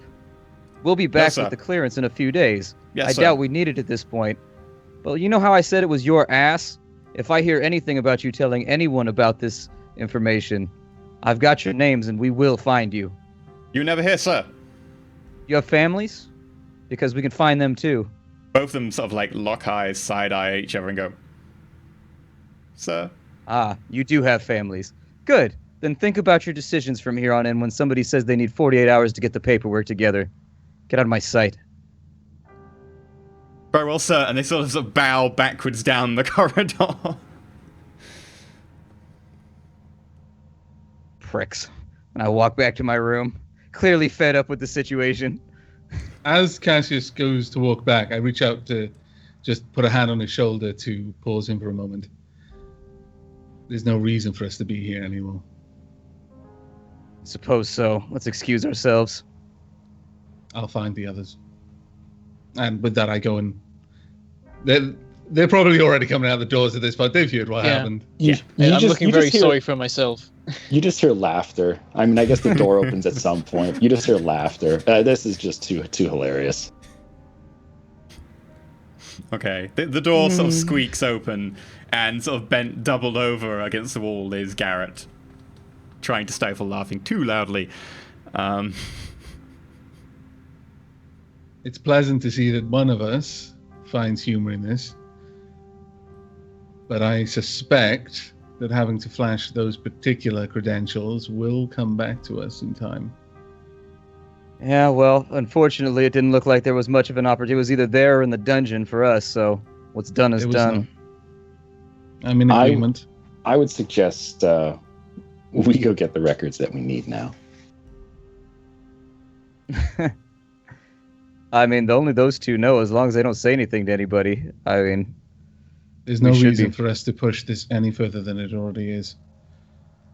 If we're fortunate that they are simple enough to be terrified by what they've seen and will do as we've commanded, but... Can't we just ask them to get the records for us? Wouldn't they be inclined to assist? By what clearance would they have? They're mere Arbites. They weren't Arbites, they were armsmen. Oh, armsmen, I do apologize. Yeah. That's even worse than Arbites. Yeah, that's even lower now. Well then, we've got 48 hours until the official clearance comes. I doubt we'll see any more of them.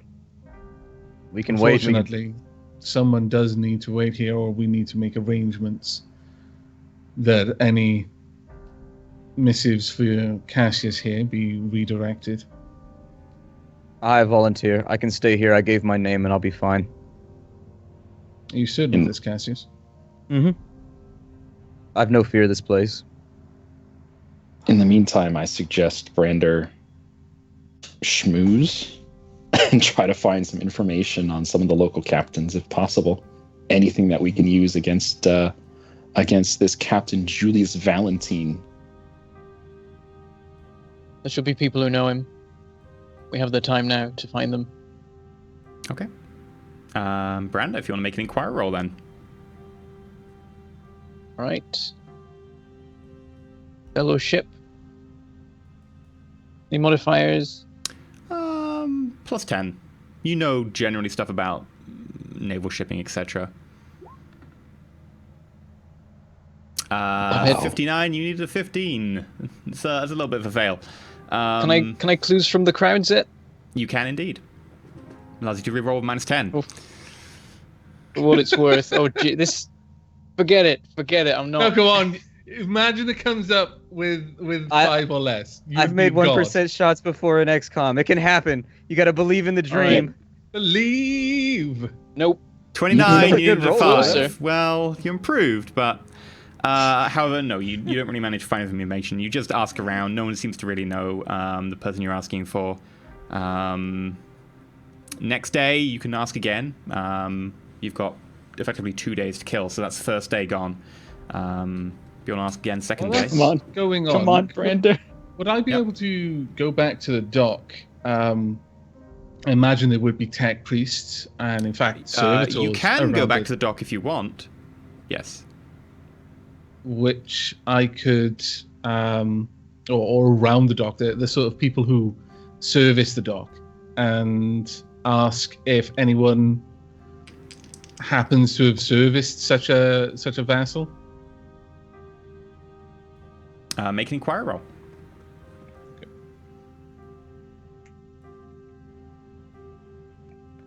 A low chance, but I'll try it. No. 58 needed a 12. No. You end up talking to a master of the fuels, who's a tech priest in charge of effectively distributing and making sure that things are kept up to maintenance, etc. Master of the fuels, Binus. He tells you that he has no information that he can tell you. And as soon as he starts asking about who you are, you sort of cut it short and have to leave. Okay. Next day comes around, you can make another inquiry roll if you want. I'll give it a shot. Nope. 45 needed a 15, Branda. You can re-roll clues in the crowd if you want. Might as well. Go on. I'm just hating our dice right No. now. I'm Oh, so jeez. upset with this session. This 85 session is so needed 5. deeply upsetting. Yeah, that's a bit of a fail. Question, However, Mr. EE. Yep. Oh, sorry. Go ahead. no, shoot. Okay, I wanted to know. So Garrett has lore underworld. Would that be possible to be useful to find out information from people who are in some type of illegal trading ring like this is going on? Yeah, no, anything criminal-wise, sort of organized crime, you can sort of start looking for context, etc., using your knowledge in that. Particularly if you've just got knowledge yourself, you might know how the things work or who you're about to ask. Okay, then why don't we start by trying to find someone to ask, someone who would know some of the underground stuff in this area. Well, what specifically are you wanting to know? Information on illegal trade. More specifically, off-world smuggling, what type of things? Smuggling.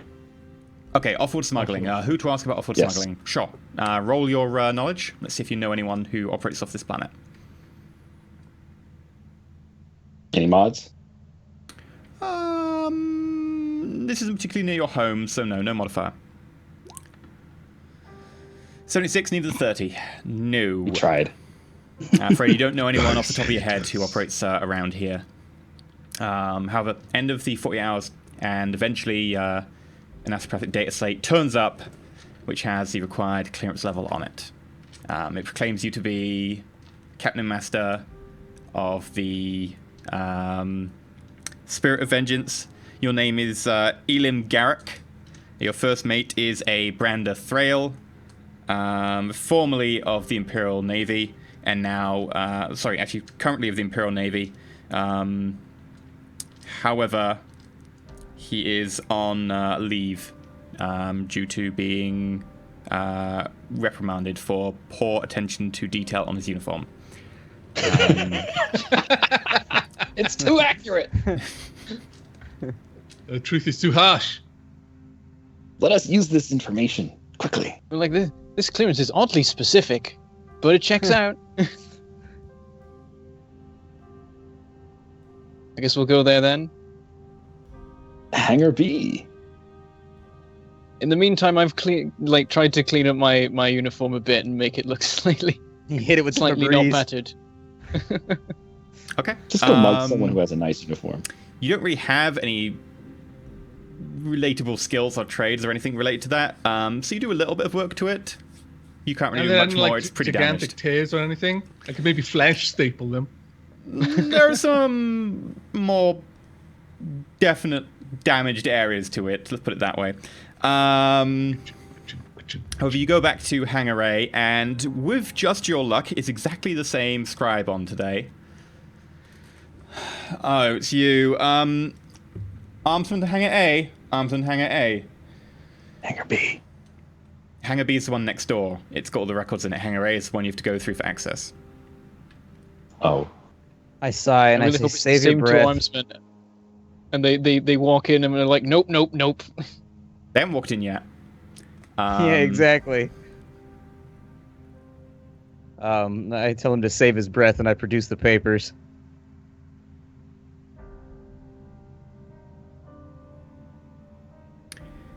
He plugs it into a little data feed that comes out of his lectern, scans it once. You can see that the light sort of goes up and down it, and a green light appears on his lectern.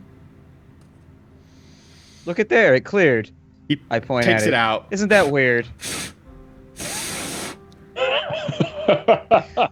Still gonna clear, man. It's not an NES cartridge. You don't know. Just blow on it more. Try pushing it off and on again. I tell him to plug it in 4 or 5 more times and watch it turn green more.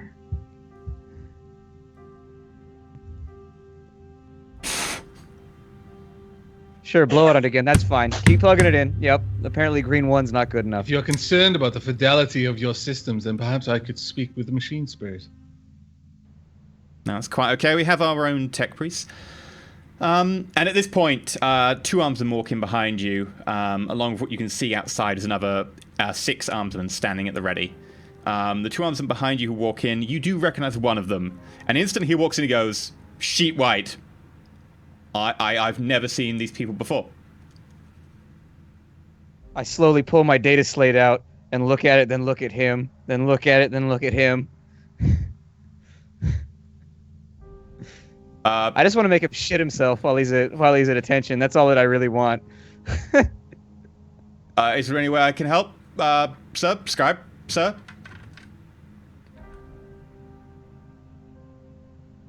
No, everything seems to be okay here. Thank you, sir. Thank you. He backs out really, really quick. Very well. Which ones did you want to see? We needed to see the Chronicle for the Tigress. Tigress? Emerald Tigress. The Emerald Tigress. I'm being all loosey-goosey. Very well. It's all good, man. We got your back. Take a seat up at desk 102, and the records will be brought to you. Did you want to also see Manifest of Trade? Yes, that's fine. Any other information you would like to see? Crew. Has any crew changed? Sure, if we could have a crew manifest, that would be fine as well. I can send you what information we have on that. We do not keep much information on crew manifests. I will also throw in the warrant of trade as well. There you go. Is that enough to keep you happy? For now, if we could do this with a few less guardsmen, it would have been nice, but that's fine. Thank you for your assistance. If we could have done this with the correct clearance of the first time round, it would be not nicer as well. Well, There if you you go. could display some level of patience, it would also have been just fine. But you know, we can go back and forth like this as much as you want. I got what I wanted, so we're okay here.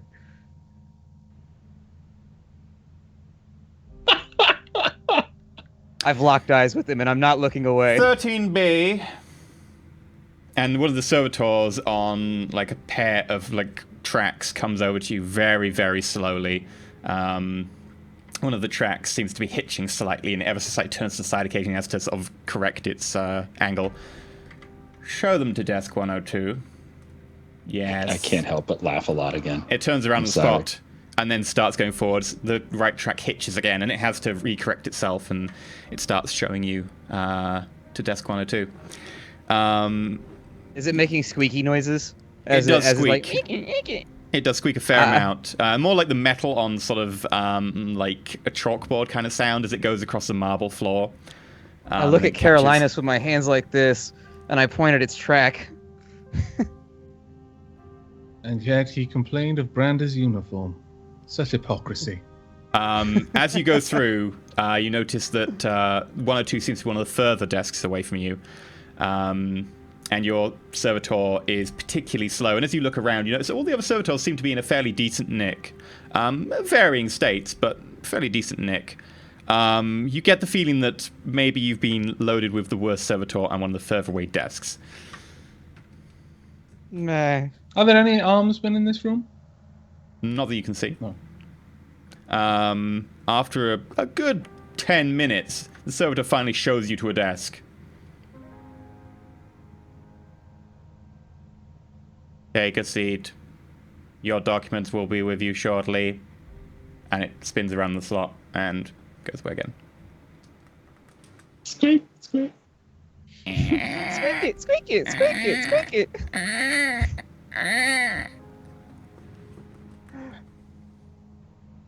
Half an hour later, as you're sitting there in kind of silence, if you make any sound whatsoever, the built-in speaker to the desk will shush you. So half an hour later, a load of servitors appear and dump on the desk in front of you records. Firstly, they dump down the warrant of trade. It is a very simple affair. A scroll of parchment with a wax seal at the bottom proclaiming the title of Shipmaster and Rogue Trader, the warrant of trade for a Captain Julius Horatio Argo Ren Valentine I. However, you do note that certain sections are marked as clearance level only. However, because you have the original warrant of trade in front of you, and you cross-reference that with the actual physical copy you now have, you can see that Captain Julius Horatio Argo Ren Valentine I was recommended for the position of Rogue Trader and given a warrant of trade by Inquisitor Ravan for duties to the Inquisition. Approximately 140 years ago. Ha. That's peculiar. Not especially. We were already notified that this individual was a friend. A friend, yes, but this specifically says for duties to the Inquisition. I doubt one becomes the friend of an Inquisitor if one hasn't already proffered services to the Inquisition in some way. Well, it's as I said before, it doesn't add up. My guess is that something strange is going on board that ship. That would seem to be why we are involved, yes.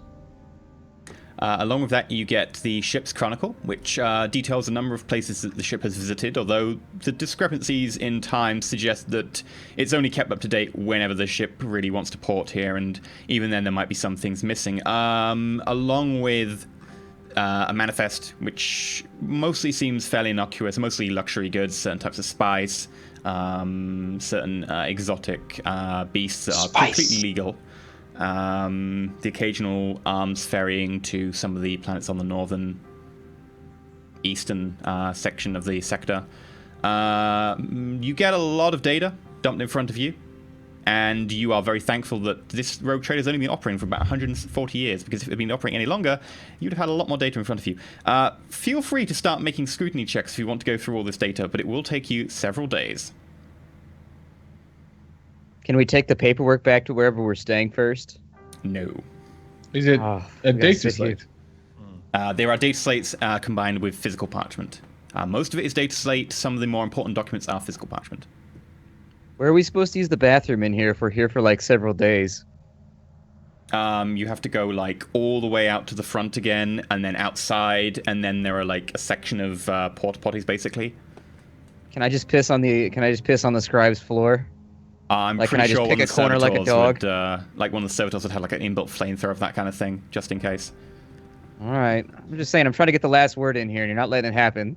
If somebody pisses on your floor, that's ultimate victory. There ain't no coming back from that. No matter what he says, I'd be like, yeah, well, I pissed on your floor. And then we just walk away. Spoken like a true dog owner. Right. If you would like to make scrutiny checks, these will be once per week. Wow. Okay.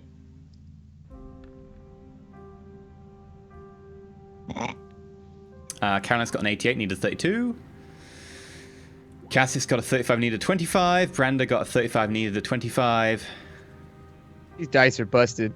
I'm calling shenanigans. Garrett got 72, needed a 28. Yeah, first week you were there, you're going through scroll after data slate of trade stuffs, trade transactions, planets visited, etc. Nothing really stands out. You're trying to cross-reference these as much as you can with import and outgoing stuff like tariffs, etc. Crew coming on and off the ship. None of it really grabs your attention right now. Next week comes around. This is like fear checks all over again. Yep. And I'm not going to fade a 25 roll. Chances are I'm just going to fail it again. You turn out to be afraid of parchment. I'm just not going to do it. 99. Oh my god. 99. You accidentally Carolinus. burned the documents. Carolinus, you accidentally do, like, one of the documents gets a little bit too close to one of your mechanical, like, mechadendrites, and your mechadendrite, like, gets caught in one of the joints, and you accidentally tear, like, the corner of the warrant of trade. Just a little bit. I rolled security, but can I say that was scrutiny? I clicked the wrong one, but I got a 7. Is it the same roll for you? Yes, everyone fails except for Cassius, who needed, what, a 25? Yeah. Yes. And you I got got 7. one less this time. Give it 3 months. Only 2 degrees of failure. That's fine. However, Cassius gets 3 degrees of success. Needed 25, got a 7. So, Cassius, well done. After looking through many of the documents, your ability to sort of... You can read High Gothic now, can't you? No. No?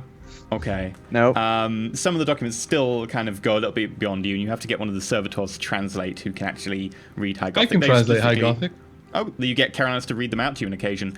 You do eventually Read me a find out... story, Carolinus. Read me a story. Once upon a time, You do There find was out... a good heretic. little... You do find out a couple of discrepancies. Firstly, there are gaps where it appears to be enough time to visit another planet nearby, but nothing is logged. Particularly when running in or around the warp storm area. Particularly when running near places like Ixion, Noctis Majoris, Mox Mortis, Lilith, Ulrich's Pass, Convergence, Rial, places like that. I'll bring up the map for anyone at home. Whee! In addition, you do find that the luxury goods, the amount they're making off of the luxury goods, does seem to be somewhat higher than is declared, although that seems to be fairly normal from rogue trade as far as you can understand. And lastly, but probably most interestingly, is that you find a petty... wrong one. A petty officer Nichols at Port Dyer is the registered attending officer of the port every time the ship sets down. Regardless of shift. Sorry, what was that last chunk one more time? Petty officer... I got it for you. No, I got it for you. I got good records here. Petty Officer Nichols at Port Dyer is the registered attending officer of the port each time the ship has docked. He's the one basically taking care of the ground side, like import, etc. stuff, the logistics of making stuff ferried off, any ground transports, etc. Okay. I relay this information to the group.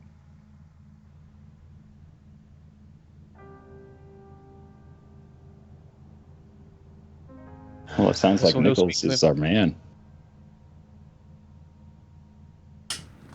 So we should go about finding this Nichols. And where should we start? Well, I Need to mean, find it's what shift he has, because obviously the Emerald Tigers will be arriving when his shift is here. Need to see him before then. I could go ask my best friend, the scribe. Good old Valoran, my bestest buddy. Alternatively, perhaps we could ask the armsmen. Should they know those who work in this place? They might even have a means of finding out what a shift is without raising too many eyebrows. All right. And it's at this point that you notice that standing nearby, trying to figure out how to approach you, is one of the armsmen. Is it Ensign Grimm? Which one is it? Private First Class Garrett, sir. All right, Private. I don't turn around, just my mechadendrite just turns and just watching him. He kind of leans He backwards. gets up really close. Actually gets right into his face. Hey, sir. And then it just draws back. Can you make it do like an alligator thing? Like, I want this guy to shit his pants. If I can't make a guardsman shit himself, what have we been doing this entire session? You were asking after the Emerald Tigress, sir? We were. It's just entered in system. It will be at the port in about 3 days. By any chance, is Petty Officer Nichols in charge of the arrival? He pulls out like the data slate he's got attached to his back, and yeah, it appears he's scheduled in. So it looks like he switched shifts about 20 minutes ago. All right, thank you. Before you leave, Yes. and my bionic hand, because the fingers on my bionic hand, they're not padded fingers like a human. It is your left hand, right? Kind of like, it is my right hand. Let me Sorry, just right hand. Yeah, I double-check. think it was your right hand because it's Yeah. your firing hand. Yeah. Yeah. They don't come to, like razor sharp claws or anything like that, but they're not fingers in the usual sense. They are more narrowed down, Okay. like as if you've got sharpened fingernails, but it's part of the whole finger, and it's better- just like tapping them on the table. It's better for pushing buttons. Indeed, or cutting people open and pulling out their organs. Did your companions give you? Was this the one that was at the hangar when we came in? Yes. Yes. I trust your companions didn't ask you any awkward questions over your reaction at the hangar. No, sir. No questions whatsoever. You wouldn't be lying to us, would you?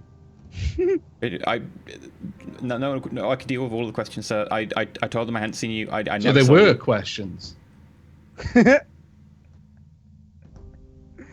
At this point, the mechadendrite's getting back in his face. The lenses are kind of swapping.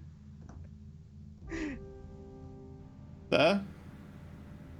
Sit down, Armsman. There isn't a chair, This is sir. the best day ever. There isn't a chair. The floor, Armsman. The floor. Yes, sir. Cross-legged. He sits down on the floor. Looks up at you. Names, ranks of those who asked you questions. Well, there were privates in the squad. They kind of took the piss out of me. You can find them on the data slate. They're my detachment. And then there was the ensign in charge of the detail.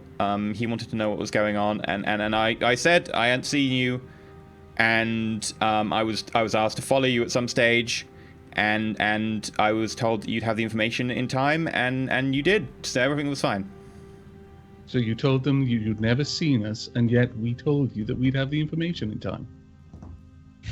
And the tapping gets louder. I didn't mean that.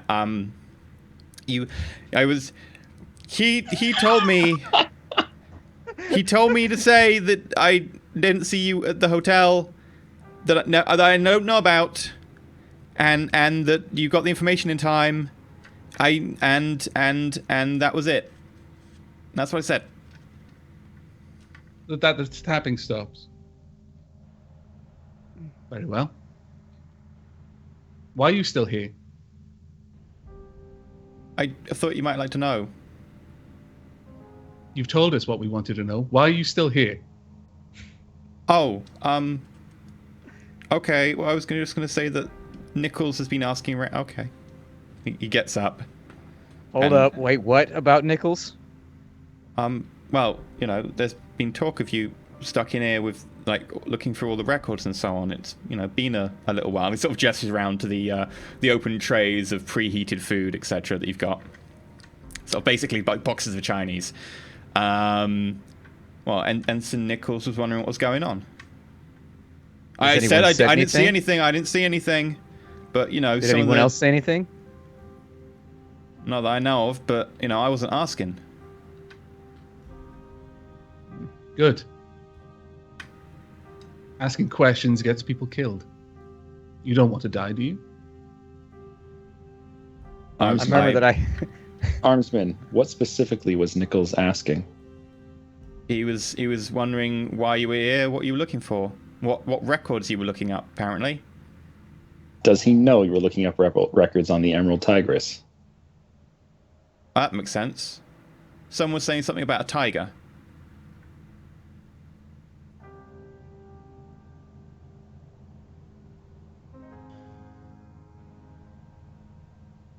This complicates matters. Armsman, Yes? I want you to report to us from now on. Every day or two, everything you hear from Nichols or otherwise, I want to be appraised of it. I give him my microbead. Yes, sir. Good. You might be cut out for this business yet. Yes, sir. Make yourself useful, Armsman. A useful tool is not one that to be thrown away. Yes, sir. I'll be a good tool, Stop being useful. And I don't need to finish explaining what will happen. Yeah, right away. So he backs into one of the servitors, knocking it over. I'll get right on that. And he hurries out. As soon as he's out of the way, I start chuckling. That was more fun than I expected it to be. At which point your desk goes, shh. I briefly consider flashing my credentials at the desk, but I decide against it. I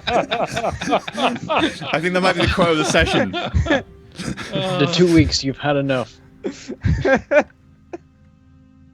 That would be infuriating. Oh my god. Future libraries would just be horrible. Yep. And that's a good place for us to go to a break, as any. We'll be right back in about 6 minutes with the next part, when hopefully they'll find out what's going on and find out what Nichols has got to do with it, find out what's going on in the Emerald Tigris, and find out what's been going on with the running the blockade Ixion. But that'll be in about 6 minutes' time, so do stay tuned, and we're back with more Rolling for It after the break. Pray for our dice. Pray for our dice. Pray for them. They do need to be And the exercised. Emperor. We need it.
Welcome back to Roll for It. We're playing some Dark Heresy Warhammer 40k RPG.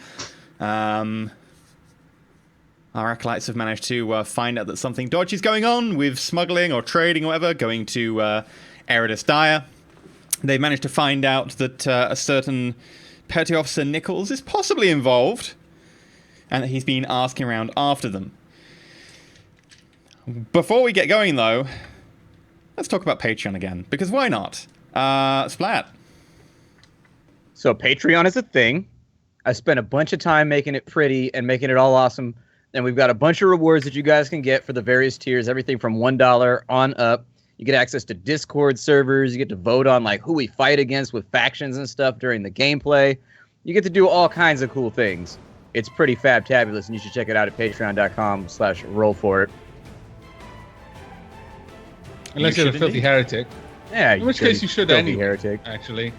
You could just look at it and despair at what you can't have because you're a heretic. Well, there is a heretic tier. For the right price. There's a heretic tier, yeah. There you go. And I think we've got some plans, maybe possibly, to have some sort of goals in future as well, so just stay tuned for that. Yeah. Anyway, getting straight back to the fun. You are currently in the Administratum building of Hangar A, which houses a lot of the desks and so on that you sit at to look through information that's brought to you. And you've just been informed that a certain Officer Nichols is looking into you. Officer Nichols is dropping dimes. It's unfortunate. What are you going to do? Nothing, huh? All right, that's fine.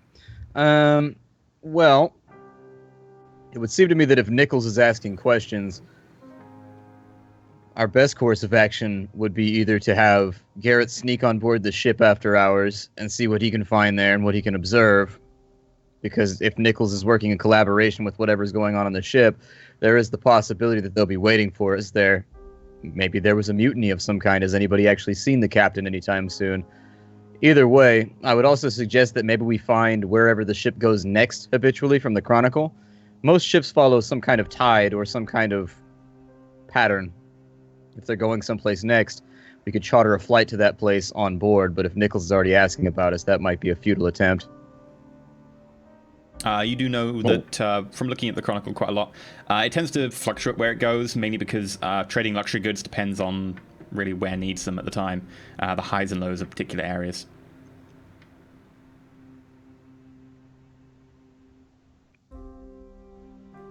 So we don't know what its destination will be when it sets off from this port, but it will be here in 3 days.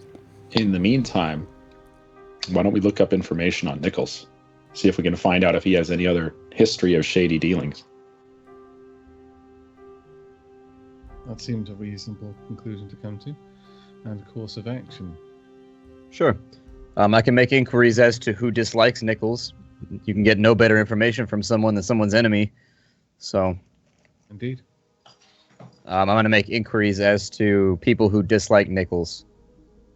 Okay. So basically, you can choose for the 3 days you have. You can either do your looking into underground law stuff, Garrett. You can either do inquiry into Nichols, or you can stay in the building and continue to look through data. But you can do that for Officer Nichols because he has his own employment file, etc., and history, etc., is also kept in the same amount of records in the same area, and you can ask it to be brought to your desk. We might get everything we require from the Chronicles or from the library then. That being the case, perhaps we should request his dossier. And Garrett, if you wish to do something on the side without the rest of us, that'd be your prerogative. So looking through the dossier will be a scrutiny roll. If you choose to ask around, that'd be inquiry. And of course, that'd be common law, underworld. I've got a better chance just asking around. I can scrutinize the documents, or try to. Cassius, perhaps then you should accompany Garrett on his rounds. He might be able to introduce you to certain individuals whom you could then inquire as to Nichols. Well, let's see if there's actually anyone to inquire yet, because I'll probably just fail the roll. Okay.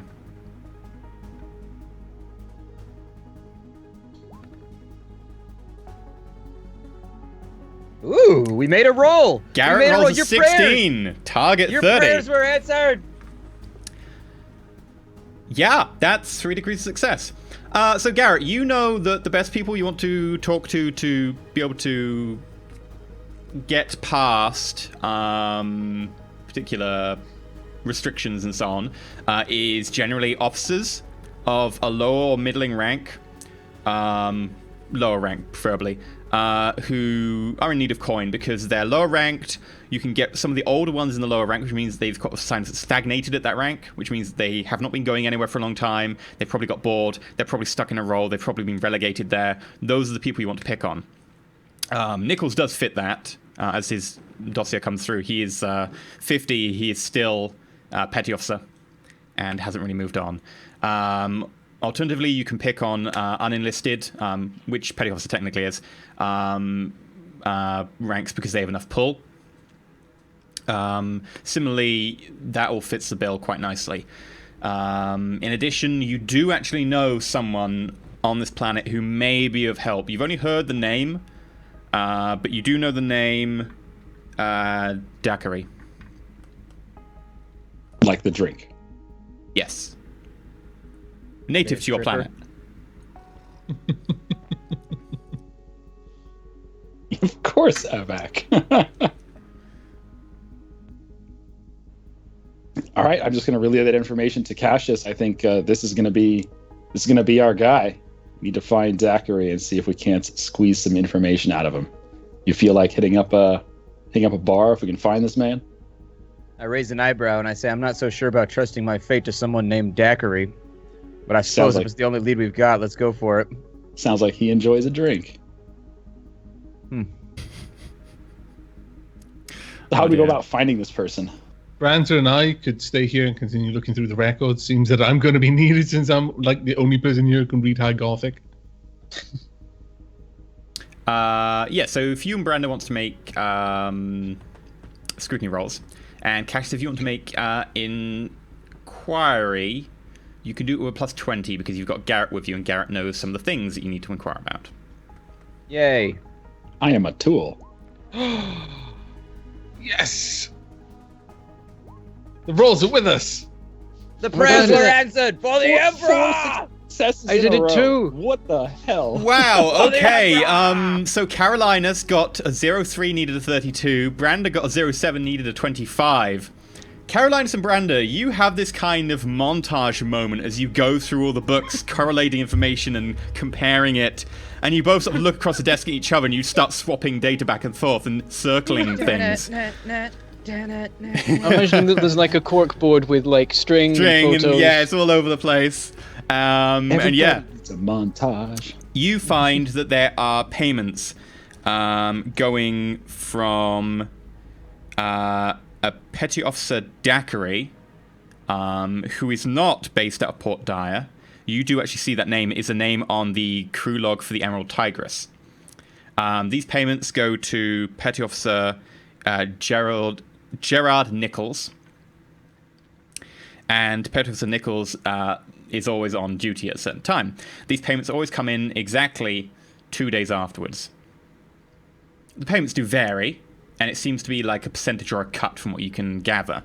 In addition, Nichols then pays several of the crew who are on duty that night. You manage to pull up the names of 4 other people who are involved. As far as you can tell, the payments don't seem to go any further up the Emerald Tigress. They do come directly from Petty Officer Daiquiri himself. Petty Officer Nichols? Would They go, any yeah, of to Petty Officer the Nichols. names that were the 4 names, would they tie in if we cross-reference the names of the squad of the armsmen who we interrogated? Yes. One of them is on that squad. Okay. Not the 2 who talked to you, but one of the ones that was outside. Yeah, one of the ones, yeah. Because Carolinus basically pressed him to give us the names of everyone he knew who might have bullied him. Okay. It seems that we may have several avenues of inquiry from this. Randy, your thoughts? Perhaps we should start with the armsman. It may be easier if we go through our contact in the armsman and that squad. Yeah, Ask good him idea. information. Ask him to inquire on our behalf, though he didn't seem the most subtle type or the most strong-willed for this kind of subterfuge. We'll do have to watch him before he starts trying to play spy too much. Perhaps we could have him set up a meeting. Yeah, that'd be wise. Take this. What's the name of the fellow that we've got cross-referenced? Kazak. Perhaps he could take this Kazak out for a drink after a shift, and we happen to be at the bar. That should work. We should speak with Cassius. He's a better talker than either of us. Meanwhile, Cassius managed to get a 42, needed a 65. Cassius, Garrick, you managed to do some asking around, and you eventually end up finding yourself in the seedier underbelly part of Eradus, Major, the actual capital city of the planet. After a bit of asking around, you do get pointed towards a fighting den. And you ask around about getting stuff in and off planet, and you manage to find, you get pointed towards effectively the back room in this fighting den. And as you walk through the fighting den, you see what appears to be some sort of cat, but more angular, more like it had the features of a wolf in some regards. The parts of the snout are more flared, the face is slightly more elongated, some of the teeth are a lot more pronounced. The tail itself has two barbs on the end, fighting with a human pit fighter who is wearing only like a set of shorts. Big blades extending from his forearm where he's got implanted spurs. It is very much a blood sport. How big is this cat? Oh, yeah, the cat's probably the size of like a very, very large dog, like a very small horse. Somewhere in that region. Yeah. That's a brave dude. I get in that ring. I look at Garrett and I go, "Good God, where have you brought me to?" You do notice the bodies of two other pit fighters in the pit, unmoving. Let's Looks just like find Covered our in man. blood. Is there blood? Oh, there's a lot of Is blood. there blood Do we- soaking into the sawdust? do we that's know- fantastic. Do we know what P.O. Daiquiri looks like? Yes, you would have, because your friends looked it up for you, you would have a picture sent over to your data slate. And do we spy this guy anywhere in the room? No. Daiquiri is presumably on the Emerald Tigress, which hasn't yet ported. Gotcha. And Cassius, you've been asking around effectively about being able to smuggle some cargo on off-world, and you get directed to the back room here. There is a person who might be able to help. Okay. You want to go through the door? Let me confer with Garrett for a moment. So our story is that we're trying to move something off-world. Like, what information do we hope to glean from this meeting? Well, we know that the goods that we're supposed to be tracking do not come from this world. So perhaps we are targeting to smuggle something from a quarantined world. All right. I nod, turn around on a boot heel, and we head through the door. Okay. The large, quite obvious bouncer who is very visibly armed and showing off the side of his coat is actually draped over the top of his holster. As you can see this massive revolver sticking out. Looks at you and nods as you go in. And inside you find yourself face to face with two other individuals who you don't recognize. And Petty Officer Jared Nichols.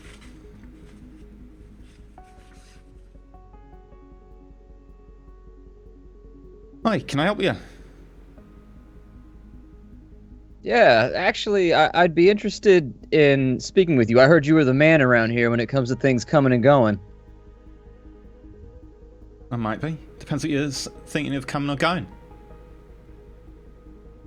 Well, what I've got coming is from a place that you're not really supposed to be going from. and I need it to arrive in the proper hands of people that need things like that. Oh, that can be arranged. Have you got anything particular that you want to transport? Are you saying something that you want transported alive, or some sort of goods, or... Seeing from the sport outside the door you have interest in exotic creatures, what would you say to the possibility that I could get down onto Ichthian and bring back a few specimens for you to fight here? Make a deceive check.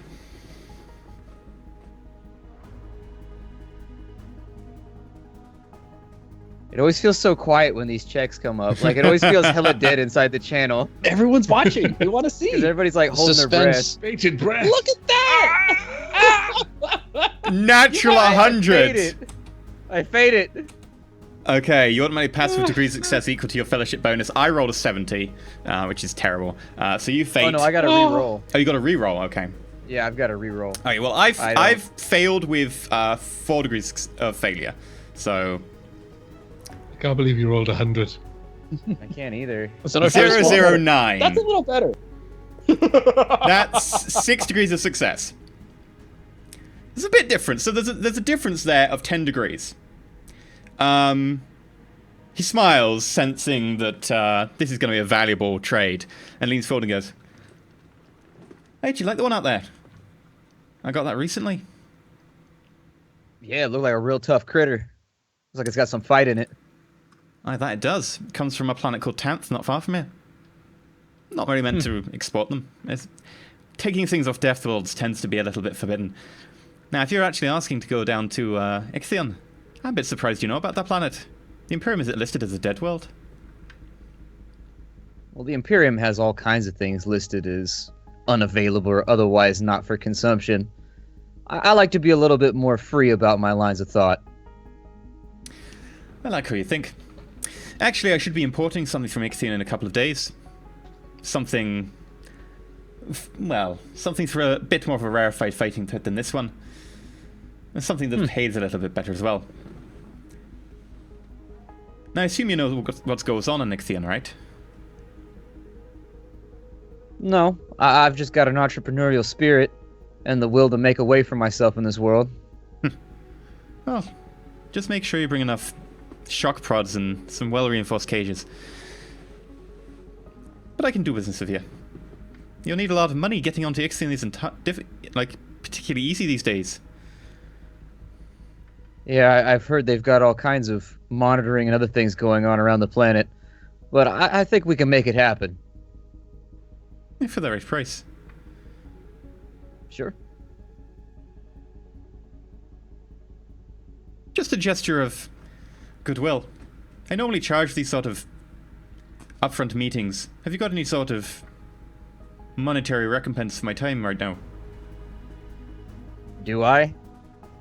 Dude, you have a line of credit pretty deep. I don't Yes. know. I have no idea what my credit is. I always feel like our requisition rolls never go through, so I figure I must be pretty broke. So this is what you need to know then, is how much money would impress this guy without make it obvious that you're just throwing money at the problem. Well, you could start by just like 500 thrones, which would be a decent amount of money, or you could just flat out just throw down like a bar of gold. Like, effectively, when trading in large commodities, people don't trade with coins so much because they're a bit unwieldy. They start trading in literally base metal. It's up to you. Okay, including your finder's fee. What sort of collateral would you be looking for? Obviously, I'm new to this arena, but I've got the spirit to win it, so what would make this go smoothly? I mean, are you looking to land on Ichthian yourself and grab things and then get through customs? Because that's my specialty. If you want me to find someone to get you there, I can do that as well. We're going to need a crew to help us get there and take care of the job, but I've got to line up on a location that promises to be especially fruitful on the planet. Do you need a ship? Okay. Well, you'll have to find a ship that can charter you and drop you at the edge of the system. And I know a useful ship that might be able to get you in system and out. I can probably manage that. Now, in terms of payment, if you're going to Ixion, that's going to be very expensive. Probably looking at about 10,000 Imperials each way. Those looks on everyone else's faces. Well, my Skype froze. I couldn't hear anything for like the last 30 seconds. Yep. Skype went Same out for me here. too. It just Oh, kept man. stopping, and every now and then I was like, "Oh, am I the only one?" But then I saw Splat like, Yeah. I was like, "Okay, Can you I'm not the can you only go Okay. back and repeat that, please? I mean, if you want to be able to get a ship to the edge of the system, that'll cost whatever the ship normally costs. Just be careful of the picket line. If you cross that, then the Imperials will blow you out. Then I know a particularly fast and somewhat efficient ship that can take you down to the planet's surface, grab what you need to get, and get off there. It's got a little bit of hold space. It should be able to do you well. Now, in terms of pay, including finding a ship to take you to the edge of the system, I can probably manage the entire thing for 10,000 Imperials each way. Okay. I hate to do it, but it cut out on me again. The entire Same thing, here. like The it's moment you just snapping started out. talking. 10,000 I Yeah. don't know if Imperials. we start the call or what we need to Is do. a heretic. 10,000 Imperials each way. He knows a ship that can get you on and off the planet, and he can find you a trader that can get you to the edge of the system. I how assume much? my line of EE, credit how is good much for is a that. bar of gold? Probably 1,000.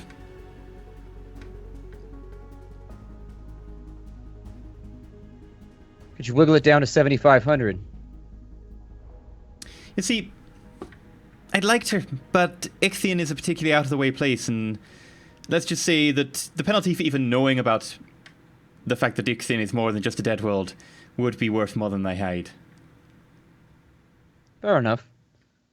All right. Out of character, do I have a line of credit that could hit those numbers? Like, is that something the Inquisition would care about?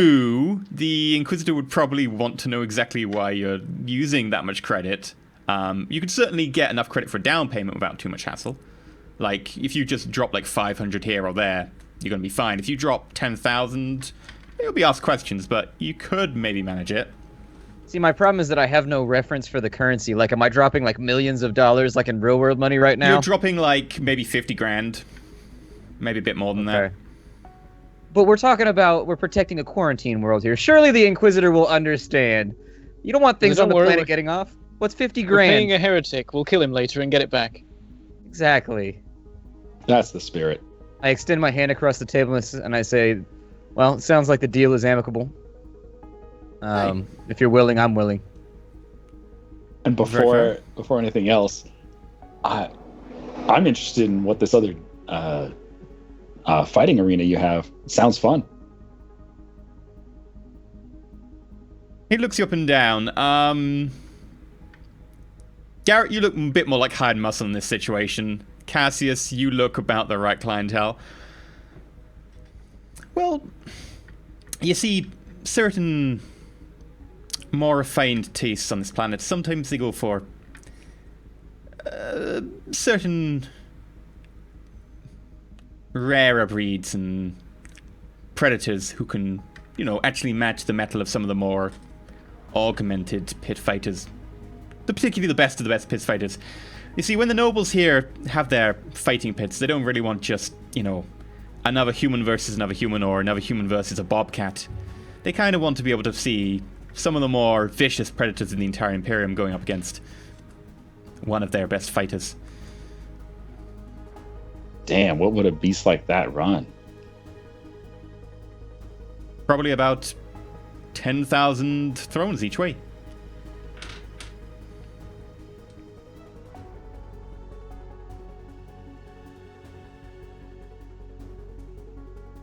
I turn and look at my hired muscle with a look that says, shh. And then I turn back around. I'm like, so when would you like the down payment on this deal? Well, since you seem so ready and upfront, I can have a talk with my contact when they get here in 3 days. They should be getting in on board one of the ships porting soon, and I can ask them. If Good. they seem able to take the job then, 10,000 Imperials up front, and when they port again, another 10,000 Imperials to get your cargo off. Done. Sounds like a deal to me. I spit on my hand and I shake. Squelch. And the deal is struck. Where can I catch you? And what's your name again? My name is Drake. You can find me at the Emperor's Faith. Yes, Garrett? Out of character question. The guy who's speaking with us right now, is this Nichols or is this one of the other guys? Nichols. Okay. Nice doing business with you, Drake. And your friend here. Aaron. Nice to meet you, Aaron. Interesting army you got there. Yeah, it's nice. It's tough.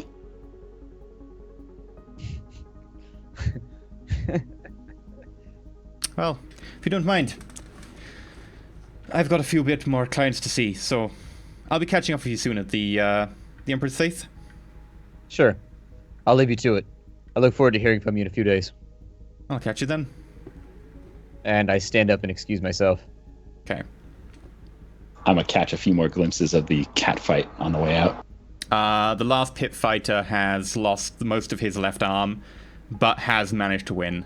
Having managed to sort of handspring over the back, which he lost his arm during because the cat was reasonably faster than he expected and managed to rip off his lower arm. However, he did manage to drive one of the side spurs in his other hand into the neck, and it lies defeated on the floor. I murmur something about no guts, no glory, I suppose. Okay.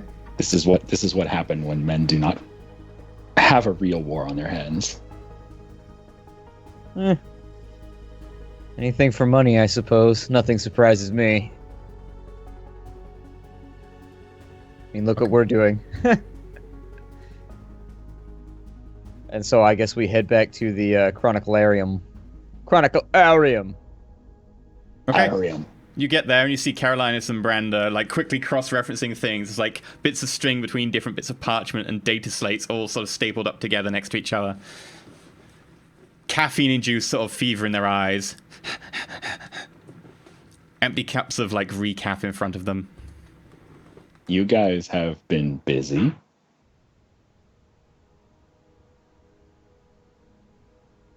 Did we told them about the names yet? No. We haven't seen them yet since then. We found some leads. Did you now? We've got some names, including one of the armsmen here.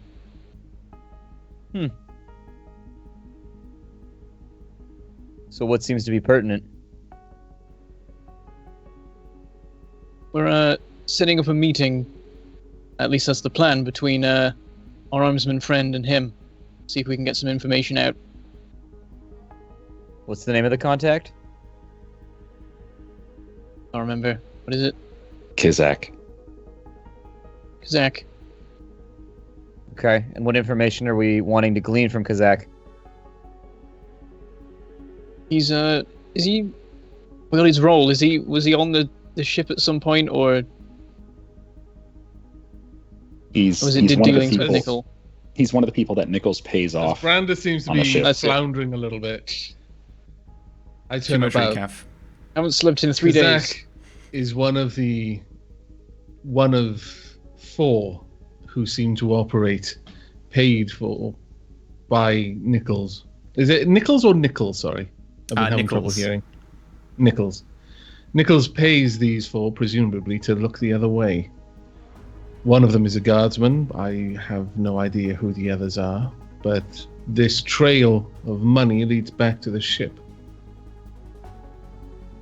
Well, then I've got good news. The ship is coming to pick us up in 3 days. There's going to be something big and scary on board. Us up What was that? to elaborate. We found some kind of underground fighting thing, and we saw some weird stuff going on down there.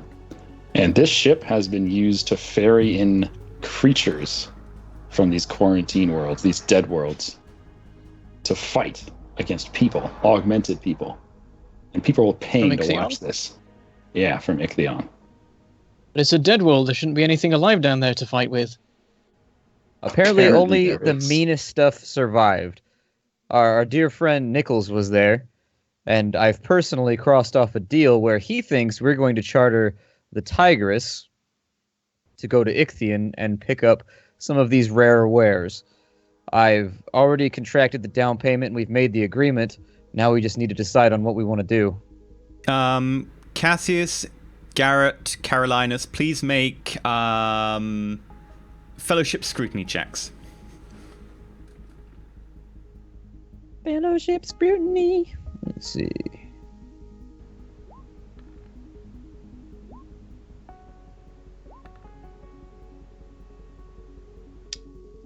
No. Do.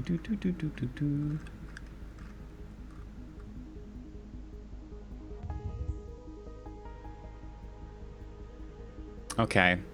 3 degrees of failure, 4 degrees of failure, 3 degrees of failure, and let me roll something. Oh no.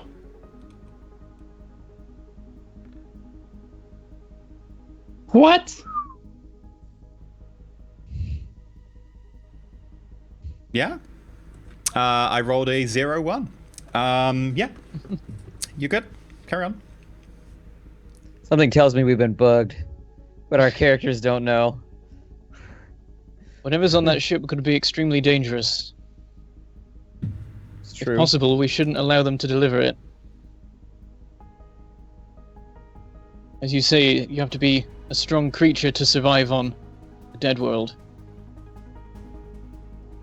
Did you find any information about this?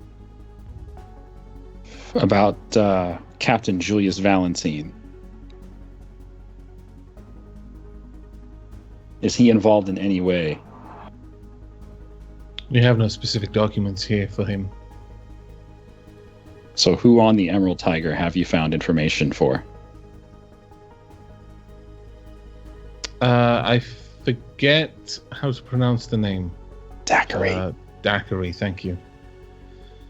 See, it kept going through my name as Blackery. You can just say Blackery, that's fine. That's a bit racist, but it's fine. Emma Blackery, that's all. But I just have that name in my head because it's so close. But okay, Daiquiri. All the money seems to come from him. Daiquiri. Moves down through Nichols, out to the 4 others.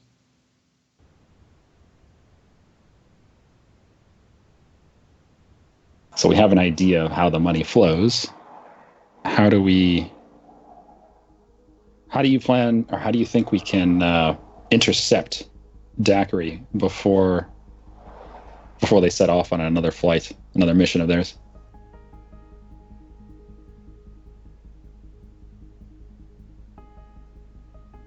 As a silence begins to draw out as everyone considers the response, I look around and back to my companions.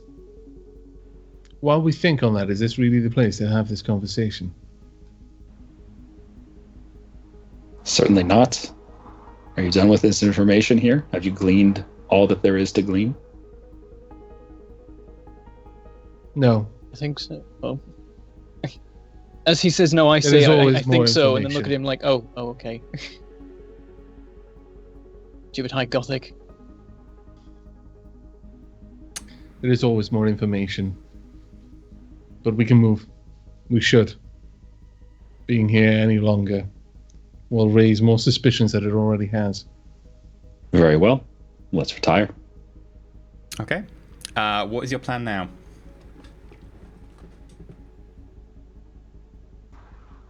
I've got to go wait at the Emperor's Faith. That's where the correspondence is going to take place, so I would assume that I go back over there. Carolinus will follow.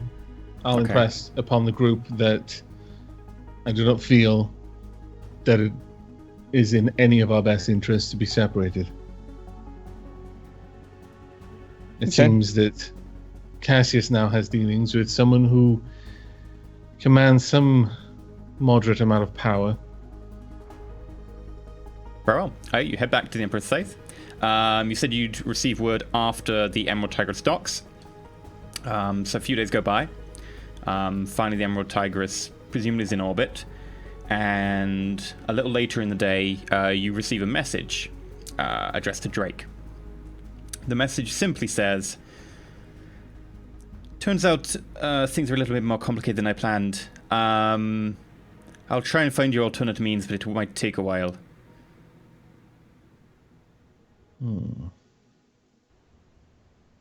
Okay. This is I relay the information to the group, and I say something's up. There's no reason a man like that goes back on a deal, unless something is very, very wrong. Do you wish to go direct to the source, or should we perhaps enact the rough plan that Brandon and I came up with? Lean on our armsman friend to arrange some sort of meeting with the contact here. One of Nichols' men. Perhaps he would know. That has to be done immediately. If they've changed the plans on us, then either they know what we're up to, like maybe something was planted on our clothes when we were meeting with Nichols. Maybe something was planted in that study room. Who knows? But yeah, let's talk with this man, Kizak. See what's up. I agree with Garrett. In a situation like this, those men are criminals, but they're not honorless. There's a code that goes along with these sorts of things, and the deal was already done. Whilst they're talking amongst themselves, can I use my auger array to scan for any sort of frequency or transmissions coming from places they shouldn't be? Sure. Okay, that would be a tech use. Yes. 68, target 42, nope.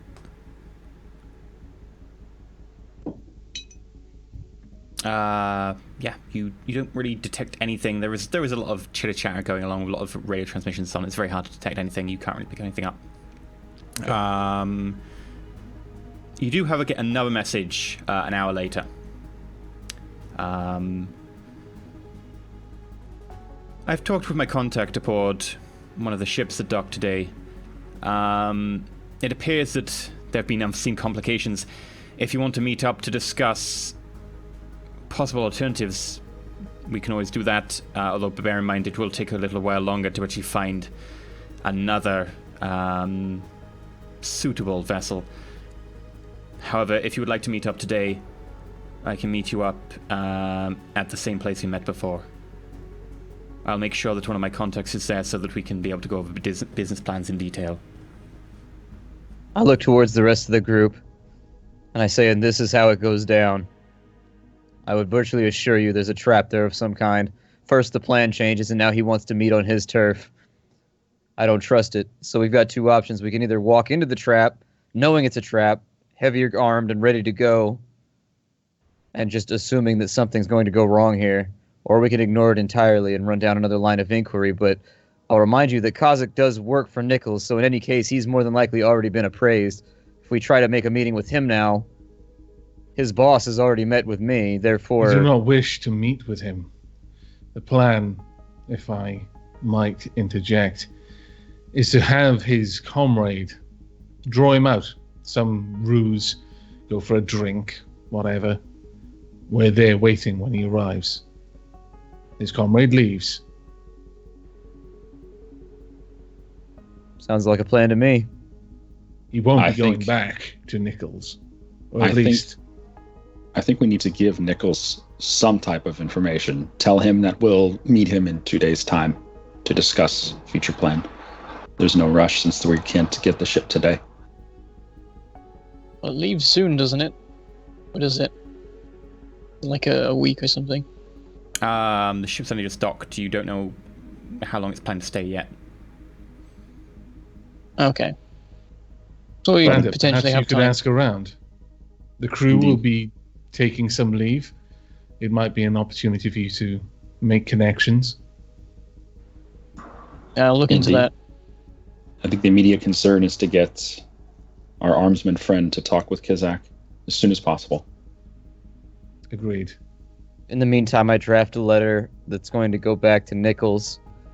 And I said, in light of the plan changing, I unfortunately have to inconvenience you from my end as well. We won't be able to make a meeting for at least 72 hours while we redraw the plan from our end as well. Okay. You send that off by courier. Sure. Cassius, I take it you have a means to contact our armsman friends? I do. Have one of them visit. Perhaps not here. Too many people have seen our faces here. Somewhere else.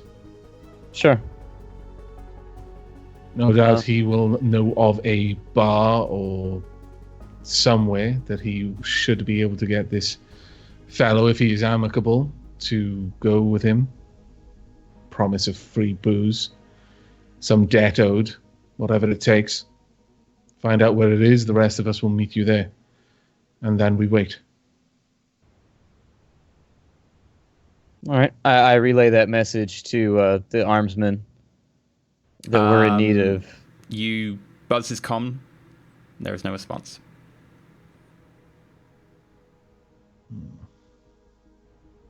It would seem that our friend has gone offline.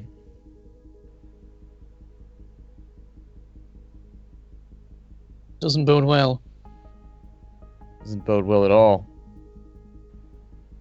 Do you have details on his place of residence? I've only got his badge number and his name. We can start at the can't remember what it's called. I just call it the library in my head. Chronicalarium? That's the one. The Chronicalarium. Could start there. Perhaps they know something. Perhaps you could pay another visit to your favorite scribe. Good old Valoran. I remember Valoran. He's that guy that likes blinking green lights. He likes to argue about them. If our contact is not available, what should we do while the ship is docked? What if the ship leaves tonight? I'm of the Brandon. opinion. If I can find some of the crewmen, I can work out what their plans are, perhaps. That would be helpful, yes. I can start looking. See if I can find anything. Please do. Perhaps Cassius can help you in asking around, seeing where crewmen from recently docked trade vessels tend to linger, and then you can pay a visit. Sure. I make inquiries as to the location of the Emerald Tigress, I guess, was the ship that came into dock, or was it a different one? The Emerald Yes, I- Tigress. Yeah. Okay, so I'm going to ask about where a crew such as the crew from the Emerald Tigress would go to drink or blow off steam, I guess, after a day's work. Sure. No more 100. Shit, I'd be happy if I rolled anything. Nah, So still 16 to failed. 45. You failed, but only just. You don't know exactly where the crew would be. However, the captain has a bit of a famous reputation for throwing quite a lot of money about, being effectively nouveau riche. And you do find that should you want to find Captain Julius Horatio Argo Ren Valentine I, then Captain Julius can be found at one of the more upper-class drinking establishments, the Gentleman's Cane. Okay. Sounds like a night for Cassius. Yes. Well, Branda, perhaps you can ask about the docks, if it suits you. But Cassius, it seems that you have an appointment. Certainly no place for one of my order. And I don't believe Branda or Garrett would fit in. What information am I looking to glean while I'm there from the... It was the captain we said was there? Yes. Difficult to say. We must tread lightly with this one. Friends of the Inquisitor cannot be easily bullied. Very well. If we're lucky, If you had, he's on our side if and knows nothing of the cargo, but can find out. Carolinas and Brander, you said you found no information about the captain being involved in any way so far. Is that right? only that the information, the trail of credit ended before reaching the captain. Then But I find it difficult to imagine that a captain would be unknowing of illegal cargo moving on his ship. especially if the world is off limits. Indeed. You can't Perhaps. easily navigate to a restricted area. Perhaps simply ask him where we could find P.O. Daiquiri instead of engaging him in too detailed a conversation. We don't want to get on his bad side. Okay. Well, with that, I head off to the Gentleman's Cane. Okay.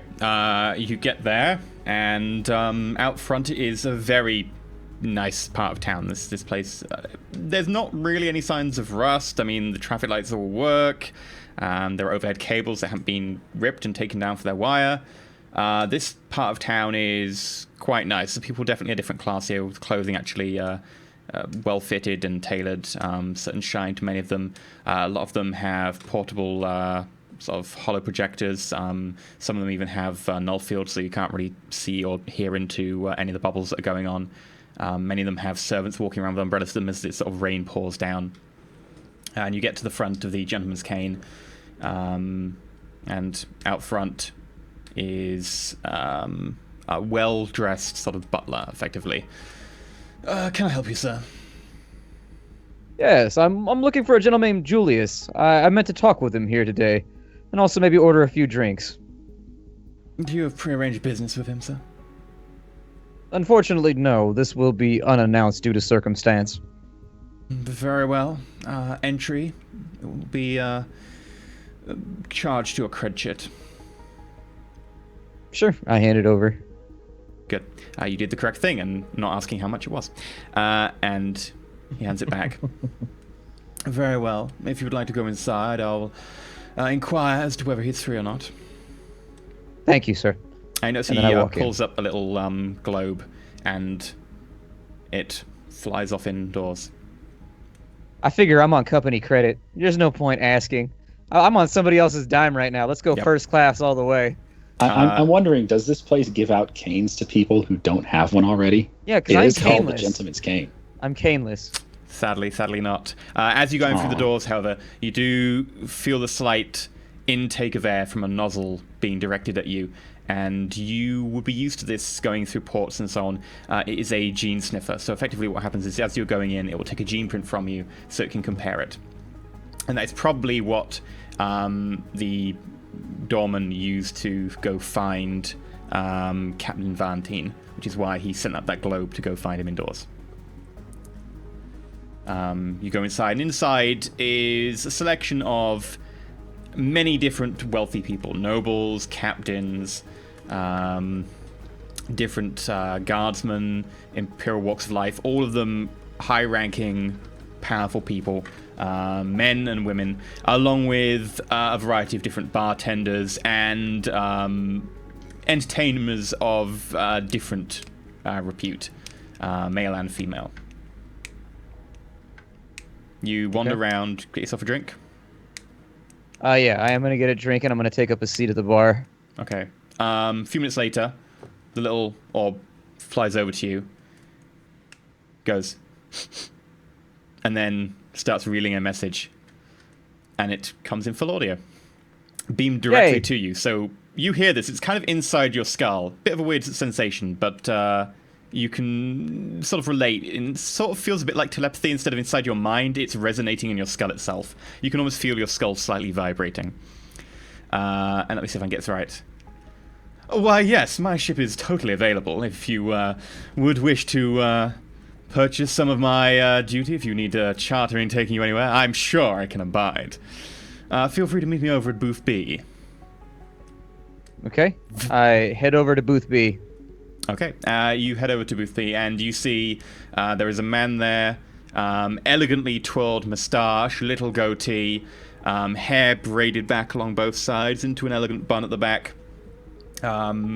some sort of captain's uniform that you don't really recognize, and you imagine it's probably made up with many different medals and stars and pips and so on it. Lots of gold braiding, a big green fur cape with what appears to be, as you can see as you come from behind, a sort of slightly darker green in the sort of shape of a large tiger going down it. Flanking him on both sides are two of the entertainers, one of them male, one of them female, and he's talking to them, whispering to them. He goes, it looks like my business partner's arrived. If you can excuse me, thank you. And they walk off. And you sit down. Yes. It's lovely to meet you. What is your name? My name is Drake, and I extend my hand. Lovely to meet you, Drake. I, of course, am Captain Julius Horatio Argo and Valentine the First. It's lovely to meet you. That's quite a name to carry around with you. Is it heavy? Does it hurt your back? Oh, only occasionally, but I can have people for that. So, how can I help? Well, I've come to understand you're a man that is available to get things done. I've heard that you're a captain of some great skill, and also your crew has that skill as well. And so I wish to speak with you about the movement of cargo throughout the system. Well, this is unusual. Normally it's I who does the sale pitch. Yes. So what do I you're already need half to do to there. earn such I'm flattery? selling to you. Very well. What sort of cargo do you want to move around? It will be live cargo. My intent is to perhaps go some places that I'm not supposed to go and bring back some things that perhaps I'm not supposed to be bringing back. Okay. Now, just bear in mind that I can't go into anywhere illegal or whatever. I cannot cross any of the lines, etc. I have my business to think of, I'm afraid. Of course you do. And I would handle this myself. I had a ship that I chartered myself. Unfortunately, my crew was running some racketeering scam underneath me, and unfortunately everything's been disbanded and taken from me. And so obviously I find myself in a strange situation of needing to get things done, and yet not quite having all of the dots and tittles taken care of to have it finished off. And so anyways, that's why I find myself drinking in this place talking to you. Very well. Where do you need to go? I honestly don't want to really ask you anymore about your cargo. I feel I have got more information than I really need so far about that. Where are you looking to Tell me travel about to? the Ichthian system. Dead world, blockaded by the military. I'm afraid I can't go much further than the borders of the system itself. How penetrable do you think that blockade is? What are one's chances of running it? I'm not suggesting that you do it. This is simply conjecture between interested parties. Okay, make a deceive roll. Sure. Oh, no. The second I have to roll, I'm just like, doomed. Today has not been the day You're for not this. allowed to roll in this game. And I have all my points. points in deceive, and I failed every one today so far. There you go. Yes. I rolled a 13. I needed a 55. You rolled a 16. You needed a 55. So they're the same degrees of success. Which, if they are the same degree of success, you roll The again. defender wins. Oh. Oh, really? We do? Defender wins. Nah.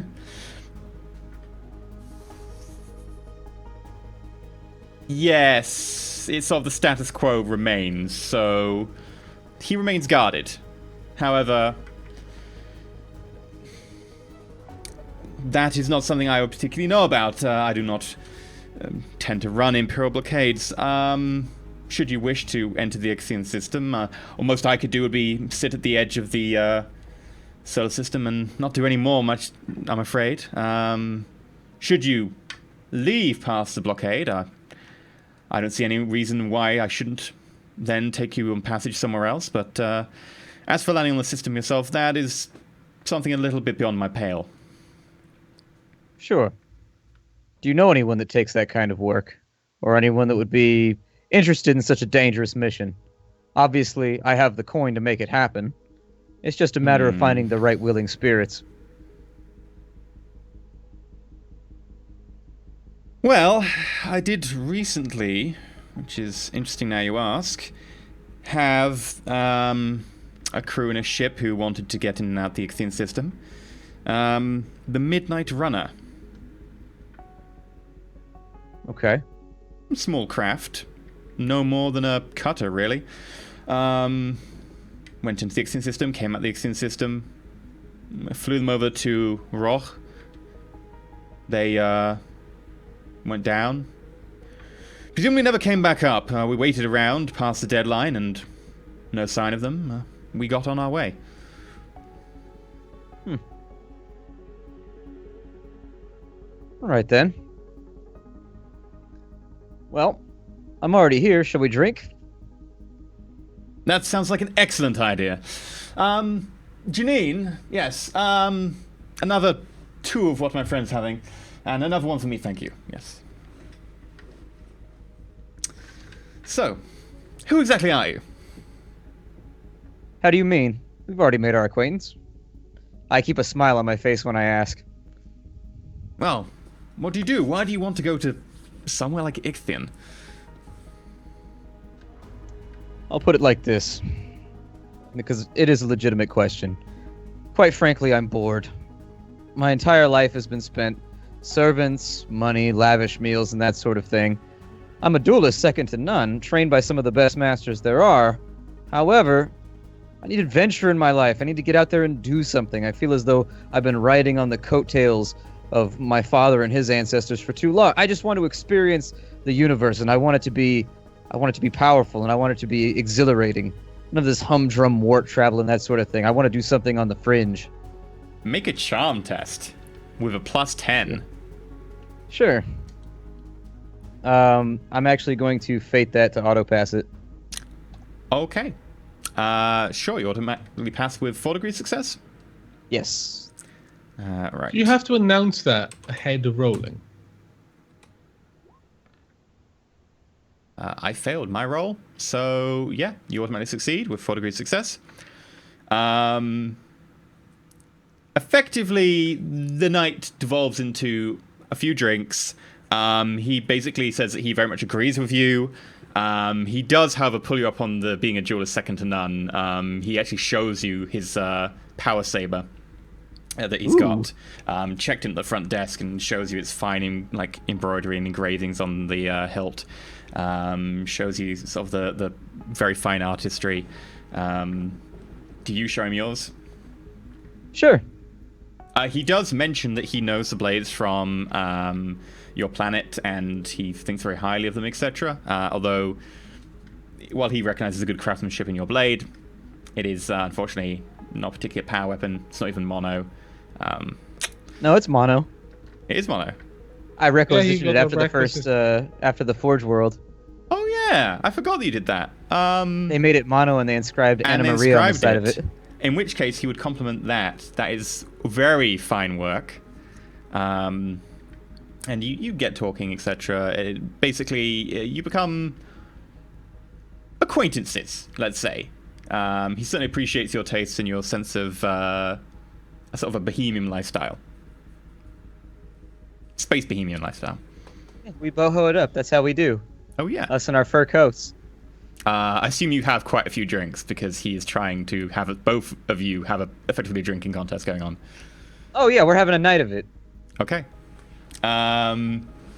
You have 4 degrees of fatigue from being drunk. Okay. After quite a nice night, he bids you adieu and heads back. As he's leaving, I ask him, should I need to find you again? Tonight was quite the roaring success. If we wanted to have a go of it again, where could I find you? Oh, well, should you need to find me, feel free to contact my ship. I'm sure they'll get a message to me. It's the Emerald Tigress. And we're in orbit right now. We should be for a little while. Thank you. Don't worry about it. I accept the information. Alternatively, I do have a suite upstairs if you want to contact me here, although I do tend to change around where I'm staying quite a bit. Sure, obviously. You can't get used to the same surroundings for too long. There are appearances, after all. And we all know about appearances, don't we? Absolutely. Janine, Frederick, come join me. And he heads upstairs. All right. I head back to my companions. Okay. Caroline is quite early at this point. It's sort of 4 a.m. almost. Caroline, Brenda, Garrett, if you could make me perception tests with a -20. You will not get the bonus from your augur array or other mechanical things. This is just biological perception. Mechadendrite, yeah, you don't get that for this one. Just perception, is it? Yeah, just perception. What's the modifier so again? I close. can't remember. -20. -20. So close, Avak. Yeah, if I'd had my Mechadendrite, that would have been a pass. Yeah. Just some tough tests. Cassius. Mhm. When you walk up into the corridor towards your room, a little bit staggering sideways, you notice all your doors are open.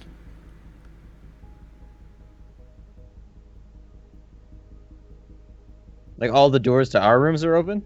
All your 4 doors are open. I get up on my bead and I ask, why are the doors open? And you notice... What doors? Make a fellowship scrutiny roll. Bear in mind that you've got 4 levels of fatigue. Your fellowship, I believe, is counted as half for the purpose of this roll. I believe it's equal, not exceeds your fellowship bonus for fatigue, isn't it? I don't know. I don't remember any of the fatigue rules. Okay, let me just quickly double check right now. I have the rulebook right in front of me. So, combat, find, fatigue. We all did.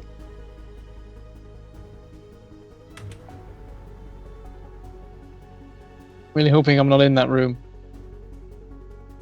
Because the alternative is probably being kidnapped. Fatigue, here Sometimes we you get kidnapped. A fatigue characteristic, blah, blah, blah, blah, blah. Any characteristic with a bonus lower than the... You're fine. It's only when the bonus of the characteristics is lower than your fatigue level. So anything with a bonus of 3 or less is counted as a half. So a So fellowship explain that scrutiny- one more time. Okay, so your fatigue is 3. Mhm. Anything characteristic whose bonus is a 3 or lower, so anything that's 30s, 20s, 10s, you halve that characteristic until you get your fatigue off. However, Okay. because fellowship is a 40, you're fine. Okay. So yeah, just make a normal fellowship scrutiny roll.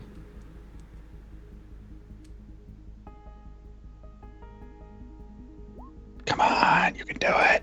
I'm not going to make this roll. I'm just letting you know my scrutiny's Okay. terrible. Yeah, there's a guy standing in the hallway who's just kind of seems engrossed in his comlink and stuff, kind of staggering side to side. He's had a good night out as well. Further down, there Okay. seems to be an unattended maid's cart, just sitting on the edge. It looks like it needs to be refilled. But other than that, you're kind of a little bit wary that the 4 doors are open. Yeah, seeing this, I cast Invigorate on myself to remove my fatigue. Okay. And hopefully I don't tear open the Veil of the Warp. I still got 1 fate left, though, this time, so I'm not doing this super stupid. You're gonna Okay. kill everyone. Demons I gotta appear, find the- murder everyone. It's all going to be fine. Yeah, so you failed that screening roll by quite a few degrees of success for people listening to the MP3. Yeah. All right, so with Invigorate... Okay, I just passed. Brander, where are we?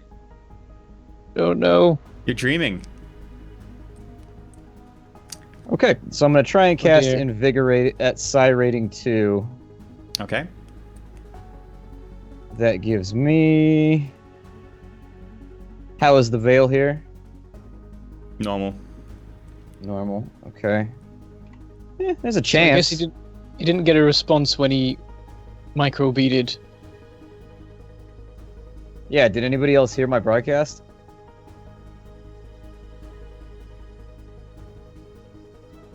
I really hope we're just like a kilometer and a bit away.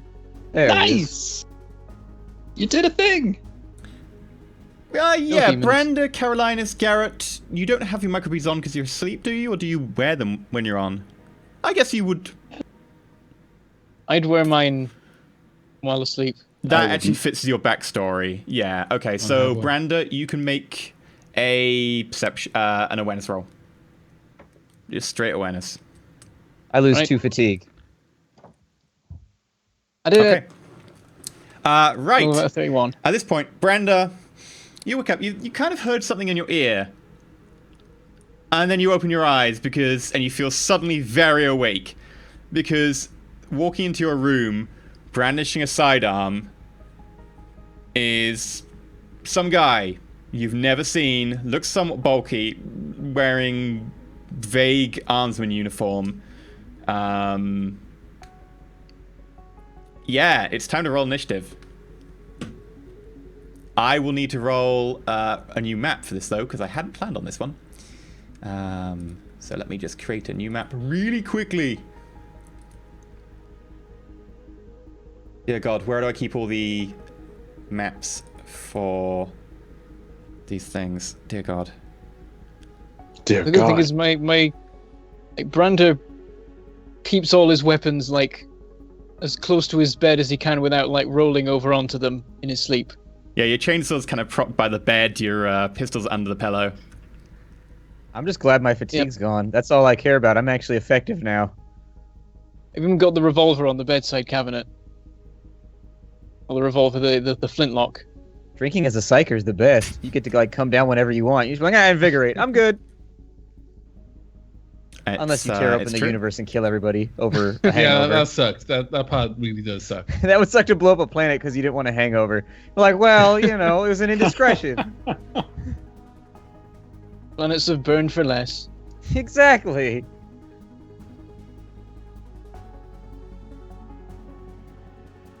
I probably wouldn't be wearing my armor in bed. No. It probably wouldn't work. Oh. Sadly not. I appreciate the effort and the honesty. And there'll be like 10 actions to get it on. No, you ain't putting that shit on. Just give me a minute. If you didn't need it against the demon, you don't need it now. Hey, who needs armor? I have the look of the Emperor with me. Or I did that one time. And the Inquisitorial seal, which apparently makes people shit themselves and turn white. Yeah, I think Throw it's it at him. kind of like really scary. Right. Maybe we should pimp the Patreon right now while I just quickly put this map together, huh? So yeah, after the show, we film a super special bonus feature for our patrons at the $5 tier or higher. So if you wanted to see what we spend all of our cash on and our XP and stuff like that, and then we shoot the shit and we talk about what we liked and didn't like and all that kind of stuff about the show, and generally just dick around and get all Wait, off you're subject saying and you whatnot. didn't like things about the show? Huh? Wait, I don't like that you're calling me out in the middle of my pitch, EE. That's what I don't like. Heresy. Well, now I don't want to pimp it anymore, so you do it. Made me feel bad about my pitch. No, but you can go to patreon.com/roll4it, and everything at the Acolyte tier or higher, you get the bonus content. In addition, we just got a Discord server set up, which I'm on right now. We are on the Discord. Well, I'm on the Discord right this second. I logged Yeah, off let people log in after the show. bandwidth. Yeah, talking about it, just hanging out. There's like 25 people in right now, just chilling, talking about the show. Oh yeah, I want to see what people are talking about. Actually, I'm going to pop on afterwards. They're talking about you. Oh They're wondering where man. your Eevee suit is. Oh my. Well, I was gonna, but it's pretty warm actually in here. I have to close the windows and then computer's running, and it's. I'd be wearing an evening suit. Right. I have a lovely set of bedrooms and stuff. Awesome. Let me bring you all over and dump some people in. Right. Don't you start, Splat. When I start what? Yawning is heresy. Oh, sorry. I caught some kind of like thing the last week or two. I've been so sleepy all the time, like I don't even know what it is. Oh man, Like- I caught that recently as well. Yeah, like a week ago, like it's no matter how much I sleep, I'm still exhausted and like my throat feels weird. That's all gone, but the sleepiness still exists where it's like I sleep all night and then I'm just like, ooh. I've like never They throw fallen some asleep in graphics. random places as much as I have like the last couple days. Right. You're going to become an insomniac. Or what's the other one? A narcoleptic. Yep. Did you use the things that I found? The little icons? Not yet. I haven't needed them. Eventually.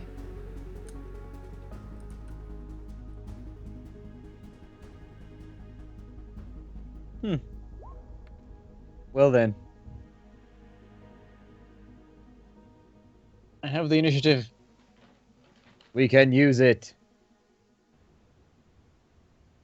It's 10, and not like the worst I could get this time. Should we all roll, or is this just for Garrett? I mean, is this just for Brander? Because he woke if up. you're asleep, you cannot roll initiative. I'm just saying. It's me on my own. I don't know. All Well, by me and Kaz's. myself. Don't I didn't do wanna too be. bad.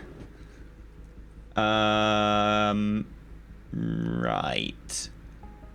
Time for me to roll initiative. I also need to find where my stats are, and I'll bring the map up for those of you at home in a moment. Do not worry. Do not fear. The map is here. Oh, this is an excellent map, by the way. Yeah, totally not reused from anywhere. I wasn't gonna say it, but I do remember a specific incident on this map where a troll was lying on some stairs getting stabbed at by somebody. I mean, it Someone Someone was happens. being choked out by a cloud. Yeah, that was funny though. I remember rigging a grenade to the stairs and then realizing that there was children running around and figuring that was probably a bad idea.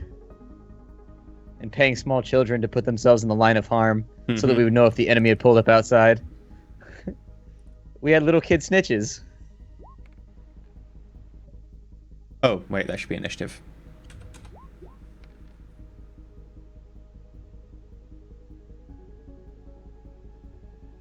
Right.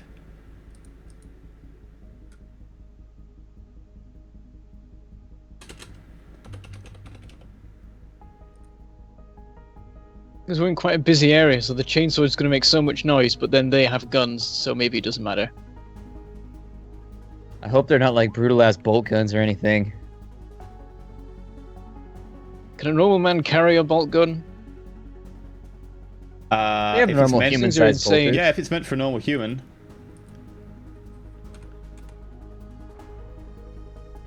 Okay. I could fire rocket launchers. Takes unknown action. Brander, you're up. Alright, well, first of all, I'm going to shout, like, into the bead. Like, we're under attack! And then I'm going to... I don't know how many actions it will take to, like, get up and have, like, the pistol. That's under the pillow, so I guess that's the easiest thing to grab. Pirates on the poop deck. Do you have Basically, how much leap- did, like, jump out of the bed?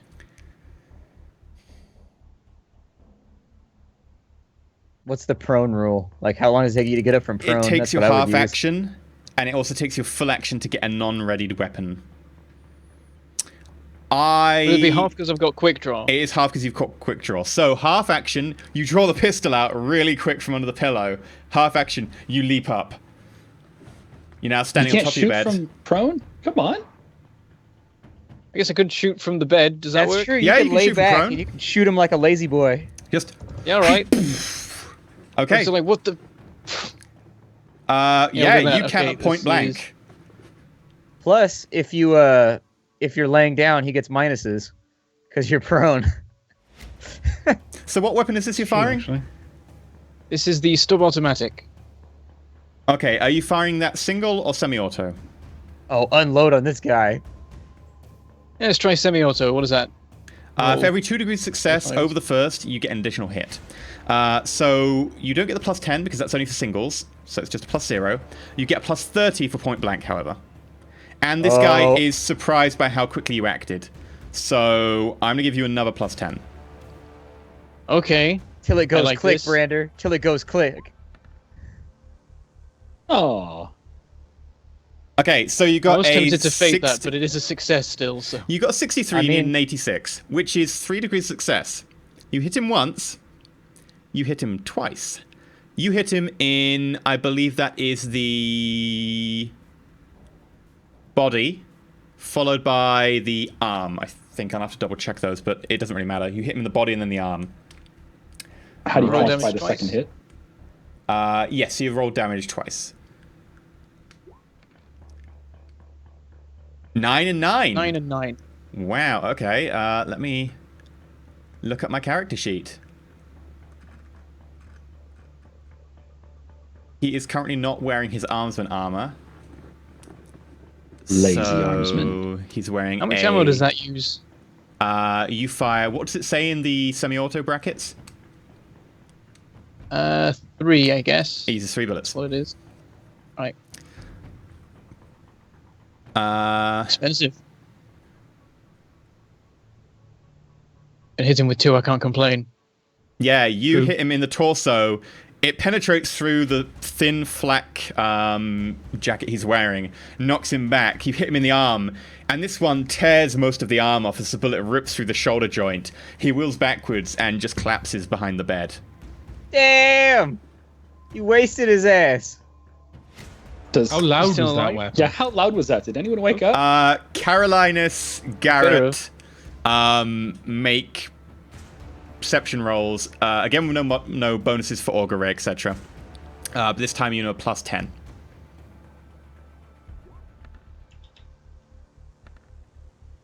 Actually, make it a plus 30. So in hindsight, add 20 to your roll. Which Garrett does wake you up. And for Drakol, it does wake you up as well. You're both woken up. So feel free to add yourselves to the initiative tracker.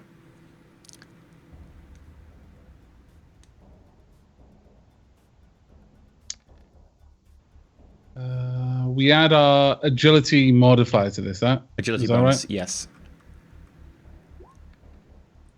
You wake up to the sound of That's death terrible. and fury.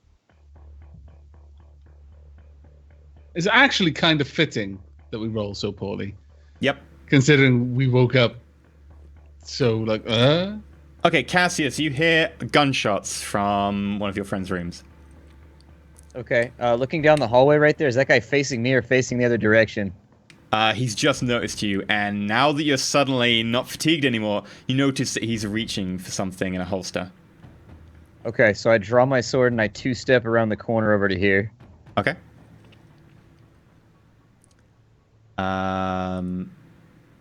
That makes it Arsman.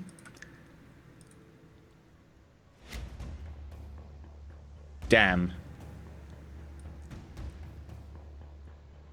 This guy's going to step to here. And he's going to draw.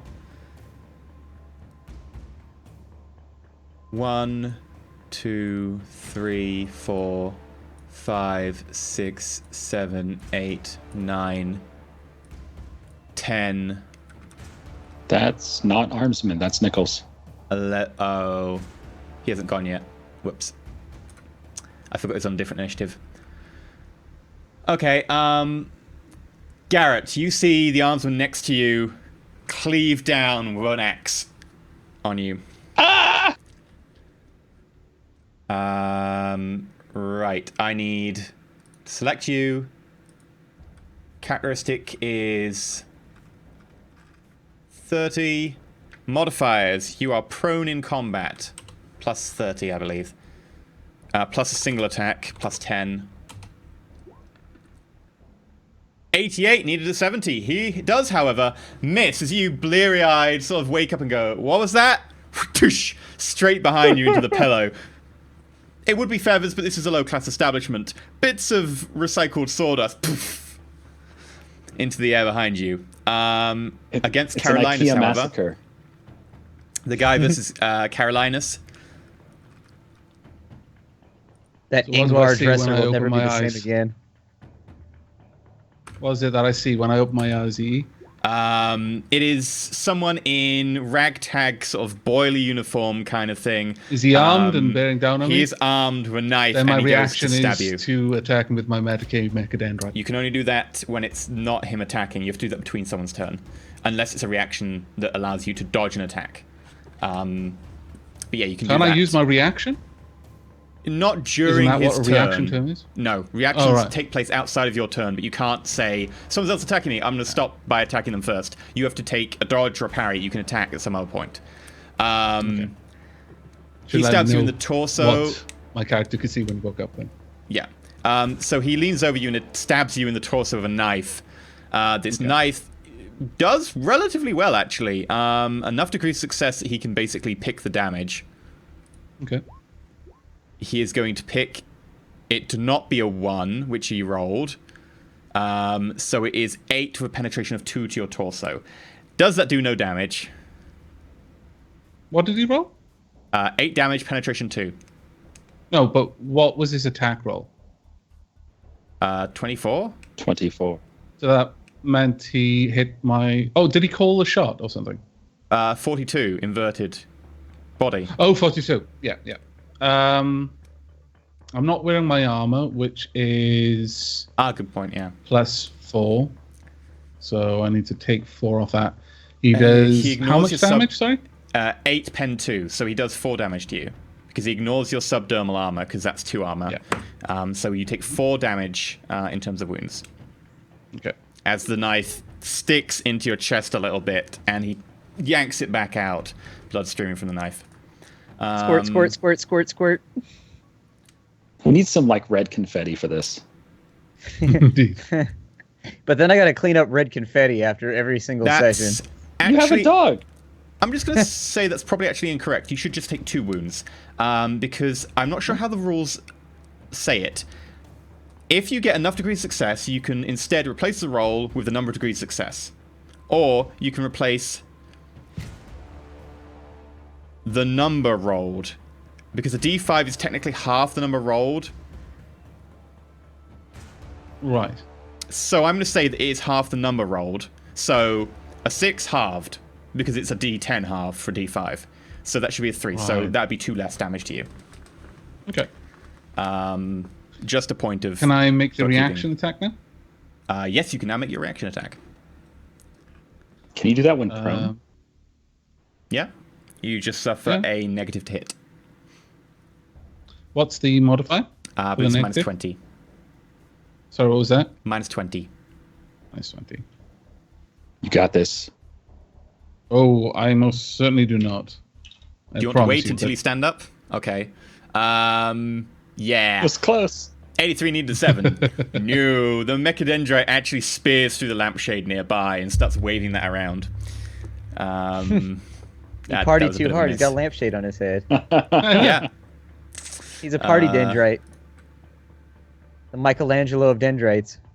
Garrett. Holy crap. I'm gonna find my las pistol as fast as possible. Where is this damn thing? I think I left it somewhere near the bed. Can I find it's it on your quickly? nightstand. You can just pick it up. Pick it up. You do not have quick draw though, do you? No, that's a full turn. Full turn. Carolinus. I will draw my hand cannon from the nearby bedstand. Okay, that'll be a full Oh. turn. Completely forgot to say that I got out of bed to do that. On the opposite side of this. You two can't. attacks. That would involve a move or a get up, both of which take half actions. I have leap up, standing as a free action, standing from prone. There you go. You stand at the side of the bed. I did a thing for free. Actually, yeah, actually on my turn, I'd prefer to get up rather than pick up the thing. So that leaves Okay. me with a half action. That leaves you half action move. But I can make a melee attack in a half action, can I not? Yes, you can. I shall... Oh, let me just double check that. You can. So I'm not sure... Can I use my Medicaid Mechadendrite Yeah. as an attack? Oh, okay. Fair enough. I think so. Alright. Is there any negative to that? Now that I'm stood? You get a +10 because it's a single attack. Okay. And actually, if you're standing on your bed, that gives you high ground. Which gives you another +10. Right. That'll be an interesting one. 85 need a Still 47. terrible. Sadly, no. The lampshade kind of bounces off the side of this armsman. Right, brings us to the top of the round. Nichols. 1, 2, 3, 4, 5, 6, 7, 8, 9, 10, 11, 12. 13, 14, 15, 16, 17. The hell's he have bionic legs or some shit? Good God. Actually, no, he's going to go up here. It's a run action. There we go. I can run that fast. It's not Wait, is it particularly there? hard run action. It's only 18 Cassius meters. is over there with 2 movement. I don't get around anywhere. If you need me to be somewhere and I'm not near the enemy, I am hosed. Grande, Like, you're I up. just stand there. All right, I'll jump out of the bed and grab my chainsword. Okay, my half action to non-dominant get hand. up. You can't grab the chainsaw as well. It's a full action. But quick draw. Oh, yeah, half action. You grab the chainsaw. I keep forgetting you've got that. Half Always action. quick draw. Ha! It's Half the action. best thing. Chainsaw is now up. 2 seconds into combat and I'm just bristling with weapons. Chainsaw is now on. Okay. That brings us to Cassius. Technically, you can see the armsman. He is behind cover, so you can see his head and arm. Okay. I suppose from where I'm at, I will half action take cover. You don't need to take cover in this game, I think. Shadowrun, you did. This one you I just don't. need to point out that this particular positioning, Cassius would have a flank on that dude in XCOM because of bullshit rules. Yep. Because that's how life works. Enjoy your yellow icon, you Xeno bastard. Indeed. It doesn't matter, though, because I'll get minimum damage and it won't kill you, so fuck it. Alright, what you gonna do? I'm going to cast Smite at him, I guess. Okay, bring on the smite. And it's going to be at... let's go Force 1. I don't want to blow up the universe right now. No balls. You don't blow up the universe. Okay, that's one hit. It's like a silent cheer in his head every time he doesn't destroy the universe. To the right. I know, it's a terrifying... It's so much responsibility. Like, every time we do anything, I've just got to balance in the fact that I might kill us all instantly at any given moment. It hasn't happened yet, which is nice. I mean... What are you going to At some do? point, That mid-battle. is, however, to the right arm, which is behind cover. His left arm is the one that's exposed because of the way that he's leaning. Okay. So roll for damage. Righteous Fury! 12, 10, 4. Holy crap! Wow. And do you remember the rule about Righteous Fury? No. If it does any damage, Lay it on us. he takes critical damage. If he takes any critical damage, he dies. It's temporary critical damage, but it's still critical damage. However, he is behind a thin plasterboard wall. He is a toughness that does do critical damage. Yay. Hey. IKEA this walls cannot hold bolt back the of fury. like white lightning arcs over to the wall, hits one of the like light switches on the outside, arcs through the electrical subsystem to the other side of the wall, shocks him in the arm, knocks him spinning back because his arm just completely burned off into a black husk of ash. Oh, I'm glad I'm in a different room. God. Okay, He's before the dead. guardsman. Stupid bastard. EE, we need some kind of corpse icon that we can use. Just put- Yeah, there's a like dead guy, bloody there's a dead dead corpses. guy. Yeah. Just laying around. I don't remember what the guardsman's initiative was at, but when you took one of them away, it It was them off the 7. initiative tracker. Yeah, I'll Ah, put it him was back It was 7. Yeah. Am I able to use my reaction before the guardsman move? on. Sure, go for it. Oh, I rolled a 7. Sweet. Yeah, nice. What are the modifiers? Is it still plus 20 because I'm on the bed? And Yep. It's a single hit.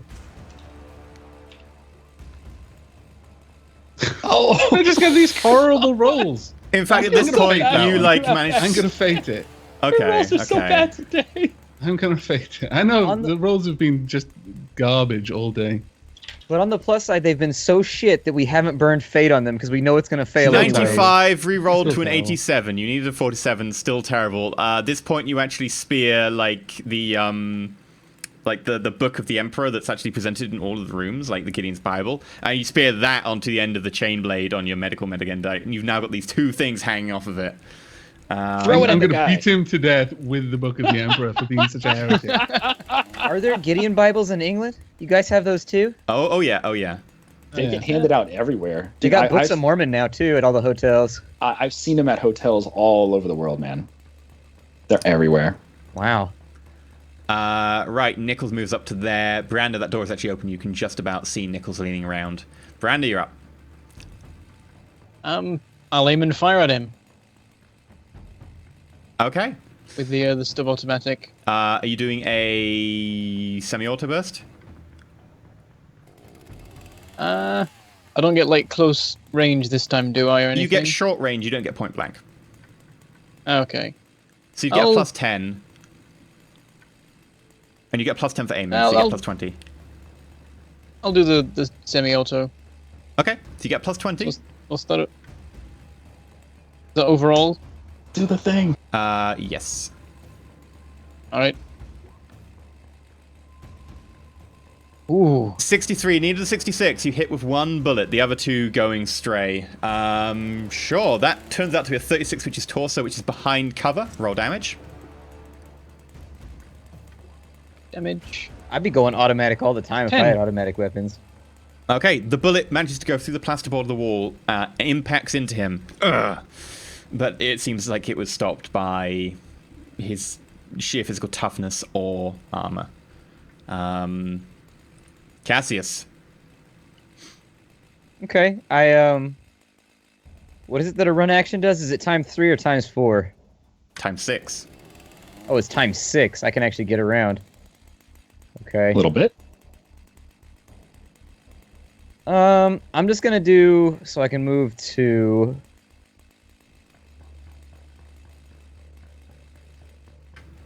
I'm just gonna take it slow for right now. I'm gonna go to right there, and I assume that's not close enough for me to peek around the wall. So I'm just gonna wait from then on. I'm not gonna use the rest of my turn because I don't really have anything. Sure. Armsman.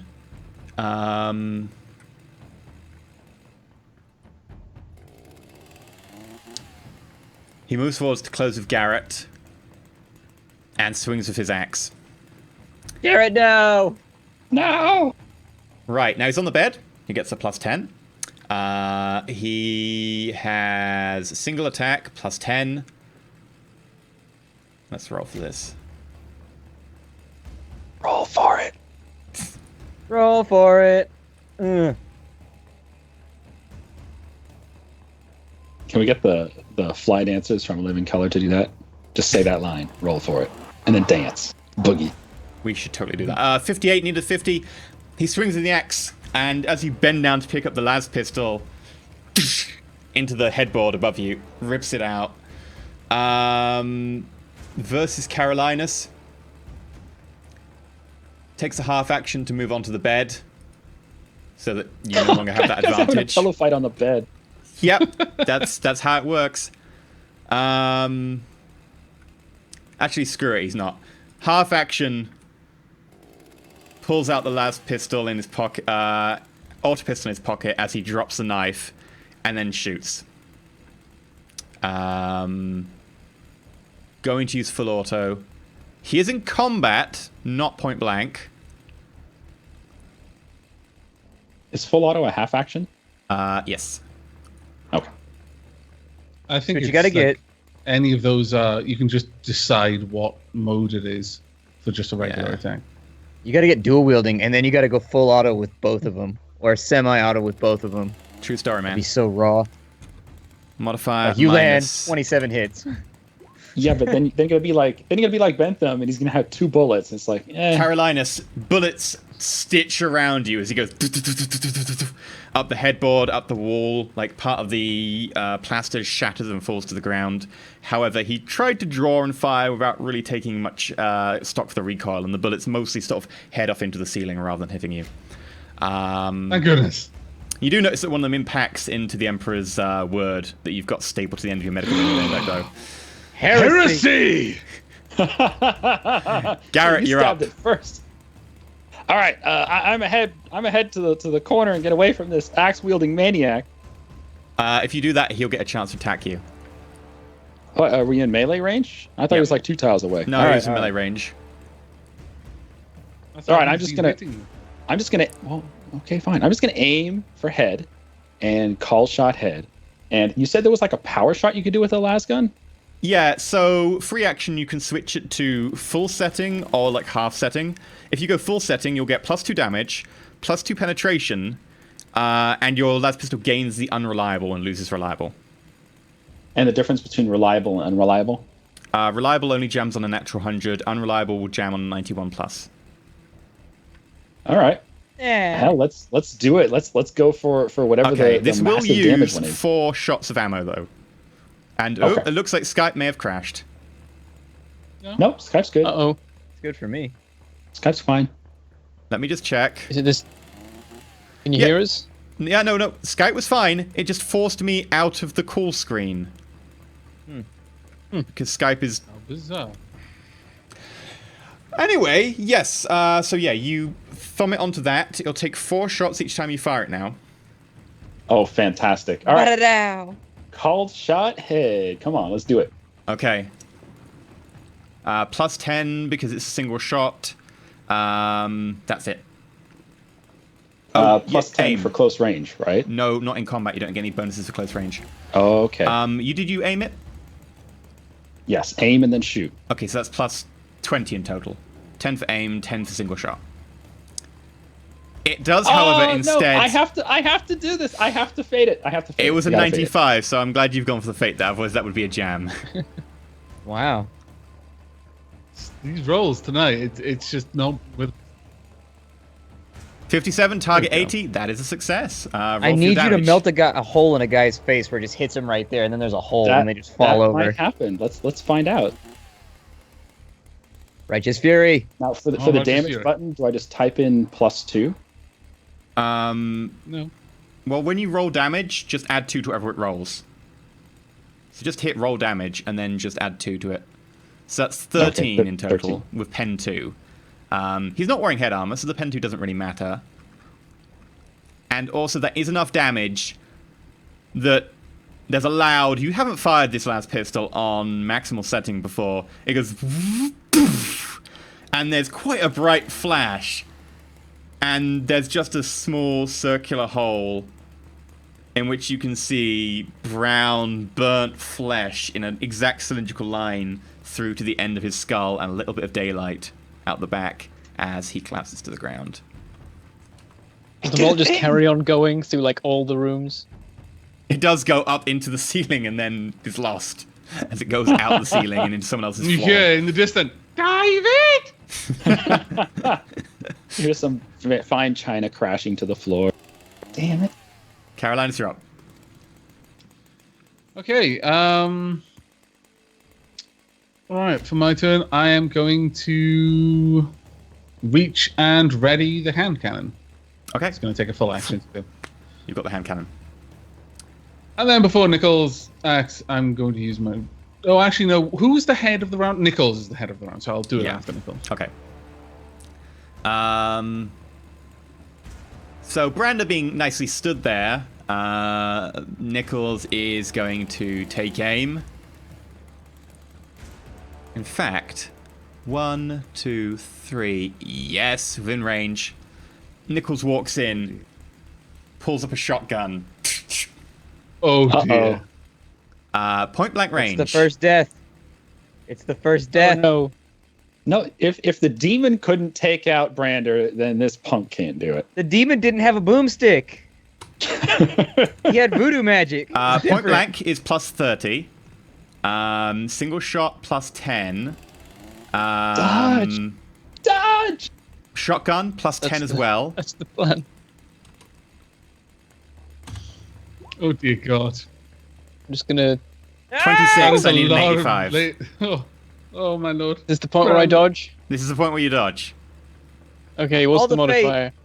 Do the thing. It's just a straight dodge roll. Whatever your dodge is. All right.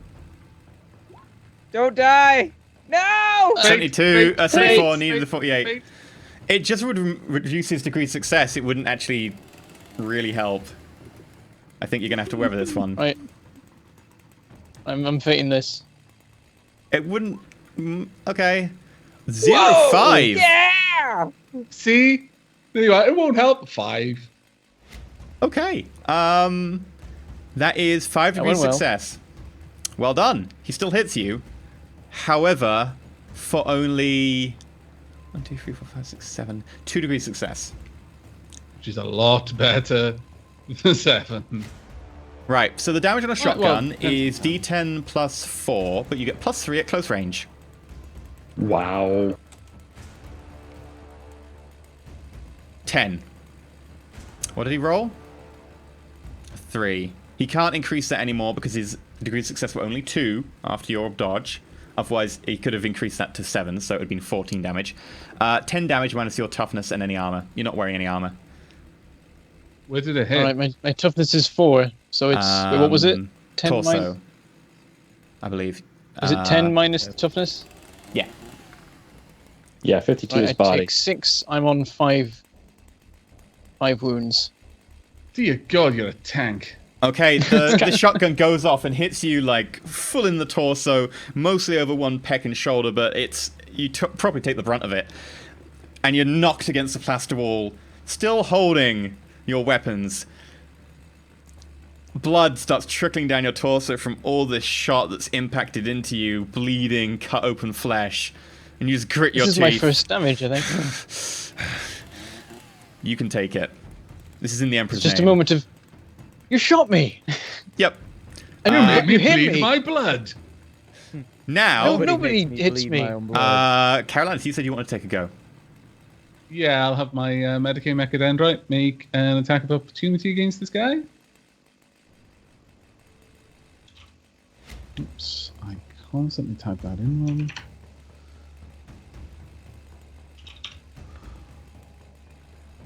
Hey! Yay! 12, that is definitely a hit. All Roll for right. damage. Damage. What did I roll? 7 to the arm. He does take 2 damage Hooray! as your Mechadendrite rips into his right arm. No. Wait, I think you'll find the Medicaid Mechadendrite just beat him with the Book of the Emperor. Just kept smashing it. It took the book, the spine of the book, and just smashed it down on his elbow joint. Oh, that's painful. Because Aiming it for the hurts funny buck. bone. It's a fancy metal-bound one. Brandy, you're up. With spikes. All right, because is there everything any- in 40k. Is Spikes. there any cover I can hide behind here at all? I mean, you could hide behind You the see bed. the doors? Alternatively, you can get into combat. I'll tell you what you do. You auto-fire that guy in his face. I You tell pay you him what back. you don't do is let him stand where he's got close point blank. You need to engage him so he loses the ability to have that massive bonus. I thought shotgun Chain still kept sword. it, though. Chain sword! What's the modifier for using a weapon with the non-dominant hand? Minus 10. Oh, Okay. minus 10, I believe. Can't he just drop the gun and switch the sword over because he's got quick draw? Would that take a... That'd probably take like a... Oh, maybe it would just be quick draw. Free action, free action drop, so- I'd say. Yeah, effectively you can do that for free because you've got quick draw. Because you can free action drop, free action change hands. All right, we'll go for that. That's my free Yes. action. Then I use an action to move up to him. Splat! And then you can hit him with an because action. you Half don't Half action. action, even. You're on the bed, you get a plus 10 for single attack, you get a plus 10 for high ground. All right, am I still on the bed now? Should Yep. I be slightly... Okay. Right, and I Bouncy, will bouncy. attack with the chainsword. Okay, you get a plus 10 single attack, plus 10 for high ground. Shove that thing up his Right. ass sideways, Brander. Oh. A Yes. 0-3. Target Nobody 60. shoots me and lives. He's going to try and dodge. He's gonna fail miserably. That's a 7 lot. degrees success. Yeah. This is what happens. 98. No. He Trips completely on his feet. fails. He actually like stumbles into your blade. Yeah, roll damage. Right. Roll twice, don't I? Then pick the best. Oh! 14. Righteous Fury. Righteous Fury and a 14. We need a foghorn when we get Righteous Fury goes. Pew, pew, pew, pew, pew. That'll be his left arm as well, because it's 30. Yeah, so you don't need... actually, he's a named NPC. That takes him into critical damage. And then you get another batch of critical damage on him. So let me just double check this. Ignores the armor because of the penetration. I know that critical damage. He drops whatever he's carrying. The shotgun clatters to the floor as blood starts to trickle down his damaged arm. Roll me a d5.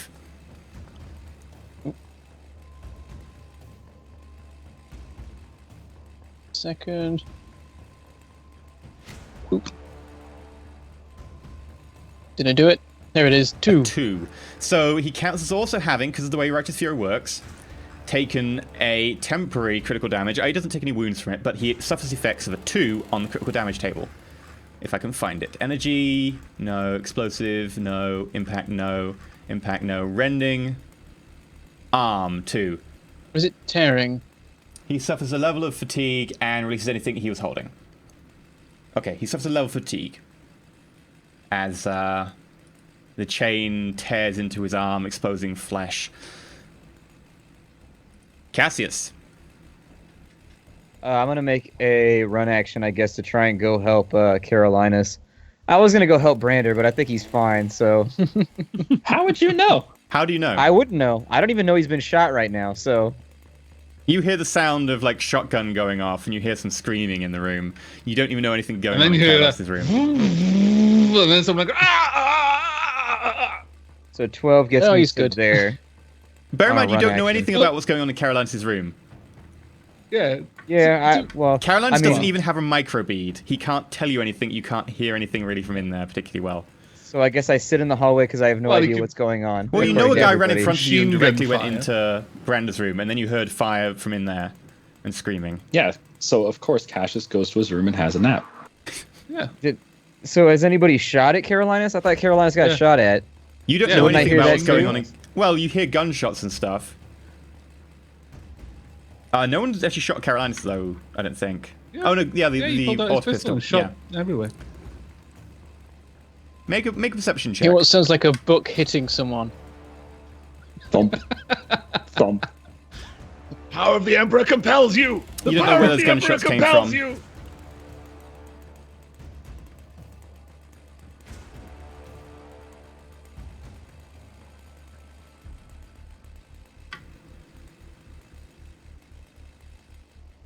So I guess I go into this room then? It's the only one I you don't really know. know anything about, because the guy ran through. And you can see from behind that. So yeah, you see 2 people locked in combat, both a bit bloodied. Garrett. I'm checking measurements here. I got 24 move if I run. Oh, wow. All right, so I'm going to head to Carolinus' room. I'm going to run. Doors are open. This Okay. ain't good. Bear in mind, to do that like that, you have to go over like a few obstacles, bits of furniture and stuff. If you can make me an acrobatics roll. Sure. Hardcore. You can do like front flips and all kinds of crazy stuff. I don't have acrobatics. What? Dude! What? I thought you did. However, with 16 Yeah. needing a 20, just gotta you believe. dive over the kitchen counter. You roll over the top of the other kitchen counter in Carolinus' room, and you sprint in through the door. Or to the door, okay. Full on I'm Casino positioning the Royale door, yeah. stuff right here. Yeah, that like what was that French movie D18 or something like that, where like the entire thing was just a parkour movie. Yeah. I don't know. Carolinus D9 or runs. That was D- really good. I like that. to like running sideways up stairwells. All right, my turn, yeah? Mhm. Okay. Oh, actually, I missed. No. It should be the naval dude. Yeah, they were meant to go, soon. but I've accidentally deleted them from the board again. You need to stop doing this to yourself. There's only one left. This time it'll be the last one. It's fine. Oh, that's He true. makes a run for the door. You get a free attack if you want to use your reaction. Sure. Pew pew. Called Oh, shot. Carolinus, you already head. used your reaction. You don't actually have one. What? Not you, Garrett. Carolinus, you would get a free attack, but you already used your reaction this turn. Oh, that's fine. So he sprints to the door, bumps into Garrett, Garrett, you can take would a actually free have action moved as he first. leaves.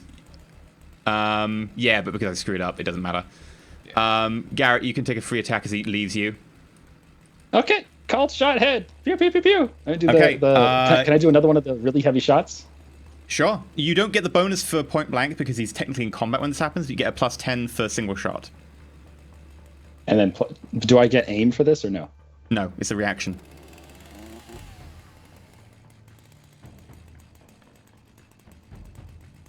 That is a hit. 55. You need 70. Go for it. 10 damage. 12. 12 damage. 10-2.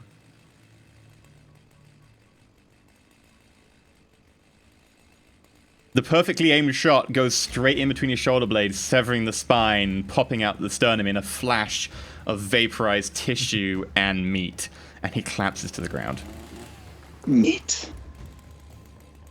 Carolinas? You okay in there? It's my turn. Okay, in that case, I am going to... He stabbed me in the gut, so I'm immediately going to use my Medicaid Mechadendrite just to staple the wound closed and then go out the door. Make your first aid check. It will take your full action, so you can't really go out the door. Oh, poop. Oh, well. So he... Okay, then in that case, Garrett, like, peeking around, just see the Medicaid Mechadendrite go... Ba-doom, ba-doom, ba-doom. Okay, make your first aid roll. Here we are. Oh, actually, that should be +10. Okay, so you do pass, but only 1 degree of success. So it's your intelligence +1 for the degree of success, I think. So yeah, that takes you back to full wounds. Yep. Nichols, having dropped the shotgun, quick draws a chain knife and swings at Brander with it. Chain knife. There it is. Dodge.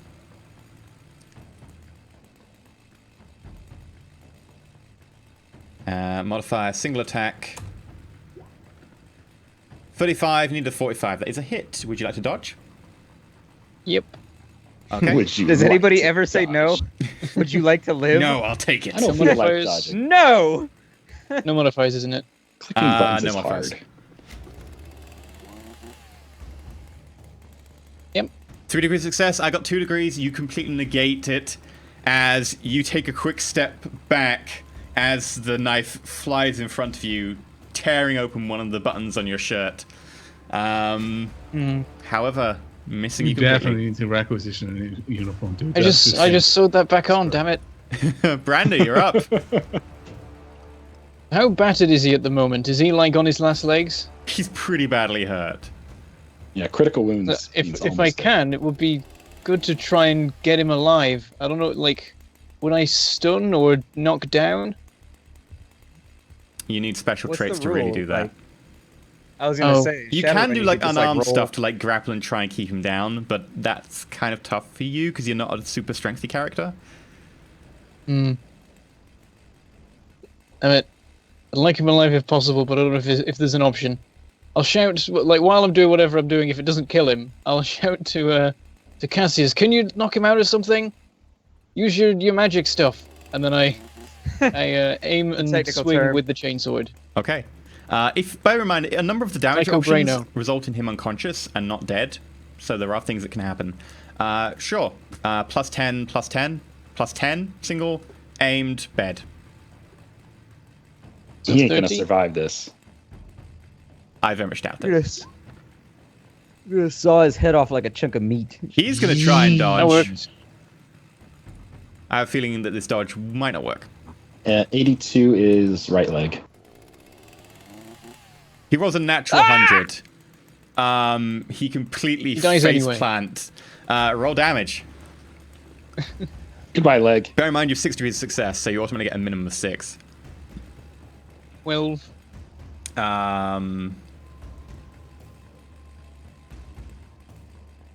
With the sound of ripping flesh and the sound of steel teeth against bone, the leg completely detaches and he collapses on the floor, bleeding out and very, very quickly dead from the sheer impact and shock of the chain going through his femoral artery and then up through the meat of his thigh.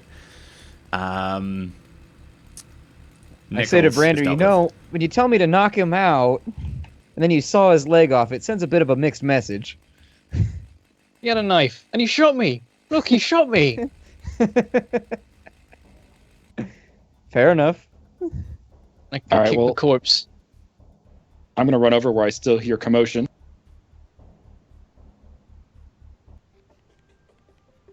Be like, you guys got everything? Is there anyone else out there? Not that I've We seen. got him. While they're doing that, I'll be moving at a more measured pace, and I'll stop at the corpse of the armsman that was in the room that Garrett killed, and I'll look for some identification on him. Sure. You look through, and you do find a ID that work papers and so on that allow him to get access to certain facilities in the port. The armsman, specifically, that would name him as Armsman Kazak. I mutter a curse under my breath. Yeah, And I'm I gonna start search. looking for the rest of his belongings. I'm gonna search Nichols. So, between you, over a little bit of a search, you find one auto pistol with a full clip minus 10 rounds. You find an axe, a mono knife, a chain knife, a shotgun, minus 1 round in the clip, a las pistol, and a stub automatic. You also find... Anybody write that down? All of them were people that Nichols were paying and were on your list of the 4 people who were being paid. That does not surprise me. Do any of them have like data slates or anything that might be carrying any sort of information? No. Nichols does have written down an address. It says Drake, Emperor's Faith, God's Faith Hotel. Okay. Right, well, while I'm going to say that, at least as far as Carolinas would go, that is me, I would try to drag the corpses into a single room and then quickly taking a survey of my companions. To Cassius, I say, you may want to go and see if anyone heard the commotion. I'm certain someone did. Either try to calm them or make me aware if there are any injured. And then I'm going to move to try and tend to Brander's wounds. Sure. I move down the stairs, and do I see any type of commotion or anything? Yeah, there are a number of people looking out their doors and talking, and there's a couple of hotel staff like, do we dare go up there? Okay. I shout out that there's been some kind of gang conflict, I guess, or some kind of fight in between parties, and that we need medicus. Is anyone down here hurt? No, we're fine. What's going on? Okay, call the medicus now. Hurry. Okay. Sure, you got money to pay them? No. The medicus isn't really going to come here for you then, is he? I suppose not. Shut your doors and stay inside then. I'll make sure nobody else is piddling around with guns up here. Okay. Incidentally, with a 0-2 with a target of 52, that is your intelligence bonus, which is a 4, right? Plus 6 degrees of success? Brander, you feel good as new. That wound, actually, yeah. I took What my wound? time. I took my time. No one shoots my guardsmen. Well, I mean, they're dead already, but so the best I could do is put them back together. The downside is the You know coat what? is somewhat damaged. Somewhat. Right. pretty Also, damaged. I mean, I was very meticulous in putting them back together, I wasn't really trying not to make it hurt. The coat is in fact now stapled to your flesh. Extra bandaging. I say much appreciated, and I look down and I'm like, I can't. It's fine. I'll sort it. And as you finish off going through the belongings, Cassius, you're downstairs just making sure nothing's going on. You notice a squad of Arbites enter the hotel foyer, and that is where we leave for this week. You've managed to uncover and eliminate the groundside smuggling crew here. Whatever is going on with Daiquiri and the Midnight Runner, that, however, will be something we find out next week, hopefully. Burning heretics and taking names. You make short work of those guys. Those guys did not live long. Well, I mean, we keep getting, like, our rolls are terrible everywhere else, but we keep getting Righteous Fury in combat, which is just like, well, shit. Like, you can roll a 55 on a target 60, and then if you roll, Righteous Fury, you instantly vaporize anybody that's a mook. Provided you take them down to I zero saved all health. my luck for the chainsword. This is true. And it was well worth it. Right. So we'll be back next week, same time. But bear in mind, we will then have the Sunday session, which will be an hour earlier. And that'll be the normal session from the weeks after that. Although next week, 2 sessions. Right. I think we're ready to our going off spiel. So firstly, do bear in mind that we have a Patreon that helps support us here. So if you would like to check us out and support us, do go check out the Patreon over at patreon.com/roll4it. There are loads of lovely tiers over there, including access to Discord servers. So you can go chat about the games, etc. I will probably go and check on afterwards and go and find out what's going on, including behind the scenes videos, which we'll be recording after this, where we talk about character advances and shopping requisitions and stuff. How badly we screwed the pooch on this one. Yeah. The pooch really wasn't screwed. You did okay. See, I felt bad because I want to do everything like Deus Ex mode, where you perfectly stealth everything, and so having to whip out my badge made me a little upset. I don't want to do that. I don't want to be that guy. You failed like 5 rolls in a row that forced that to happen, or else it wouldn't have happened at all. It's true. It's true. I won't tell you what your subtlety is, but let's just say that every time I've rolled to increase your subtlety, I've rolled almost max on the die, and every time I've rolled to decrease your subtlety, I've rolled almost minimum on the die. And bear in mind, because of one of your backgrounds, I have to take a 2 off that. Your subtlety is amazing. Yay! Yeah. Awesome. But yes, all right. Until next week, Avak, what are you doing and where can people find you? You can find me over on YouTube and Twitch with Avak, or Twitter as per the beautiful overlay that EE has spent so much time making. Thank you very much for that, EE. And at the moment, I am playing Rogue Wizard, which I just started today. Super fun, oh my lord. Also playing Halcyon 6 still, playing Divinity Original Sin collab with Lady Shelab. That's actually, great fun. Just like the original, multiplayer really makes that game. And the usual fare, RimWorld, Project High Rise is back for a little bit. Still playing Zombie Night Terror as well. Okay, cool. Betham. Hello, I am currently continuing with Factorio and Rodina. We're still arguing about the pronunciation of Rodina. Nobody can tell what it is. We're working out one day, I always say, but... Well, yeah, but then it's Russian, but the developer isn't Russian, and anyway. Yeah, so same as before, I promised last week to make more videos and then didn't because I've been really busy, but some really cool stuff happened in the Factorio. Actually, it was terrible. I lost so many things. Anyway, that's over on Mangled Port Gaming, and I've got to on say, Twitter, I am Bentham Plays.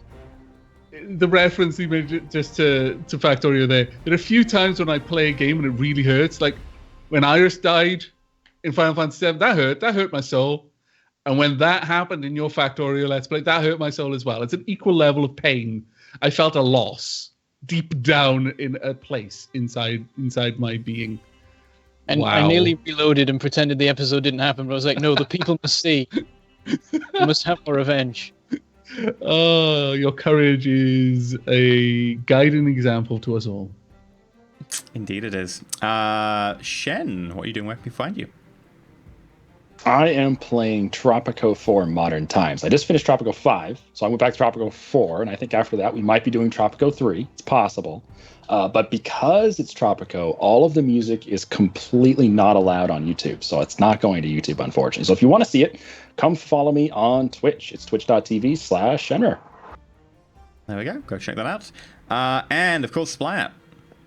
Yeah, I'm at Splattercat Gaming on YouTube. So it's youtube.com/Splattercat Gaming. Right now, I'm playing a bunch of random stuff. I got like a weird schedule right now. I've got The Bunker, got Halcyon 6, Beholder, Diaries of a Spaceport Janitor, but not really a whole lot going on. Just a bunch of little tiny indie games. Cool. I'm over at youtube.com/Enterelysium and twitch.tv/Enterelysium. I'm streaming Saturdays. And I believe I currently have Hearts of Iron 4 as Mexico. Hearts of Iron 4 as India will be my stream, and I'll probably post that to YouTube. Halcyon 6 and Divinity Original Sin 2, which I'm actually really enjoying. It's the first time I played a proper old school RPG in a very long time. Really liking it. Really fun, isn't it? Yeah. I actually went back and bought the original and playing it in my spare time. Good move. The original's really good. Yeah, I kind of like a lot of the little tweaks and stuff they did for 2 though, like just the little UI things and stuff. But they've added a lot of quality of life stuff. Yeah, the engine is much better in 2, but the engine in 1 wasn't bad. It's just 2 has improved on it in so many ways. Yeah.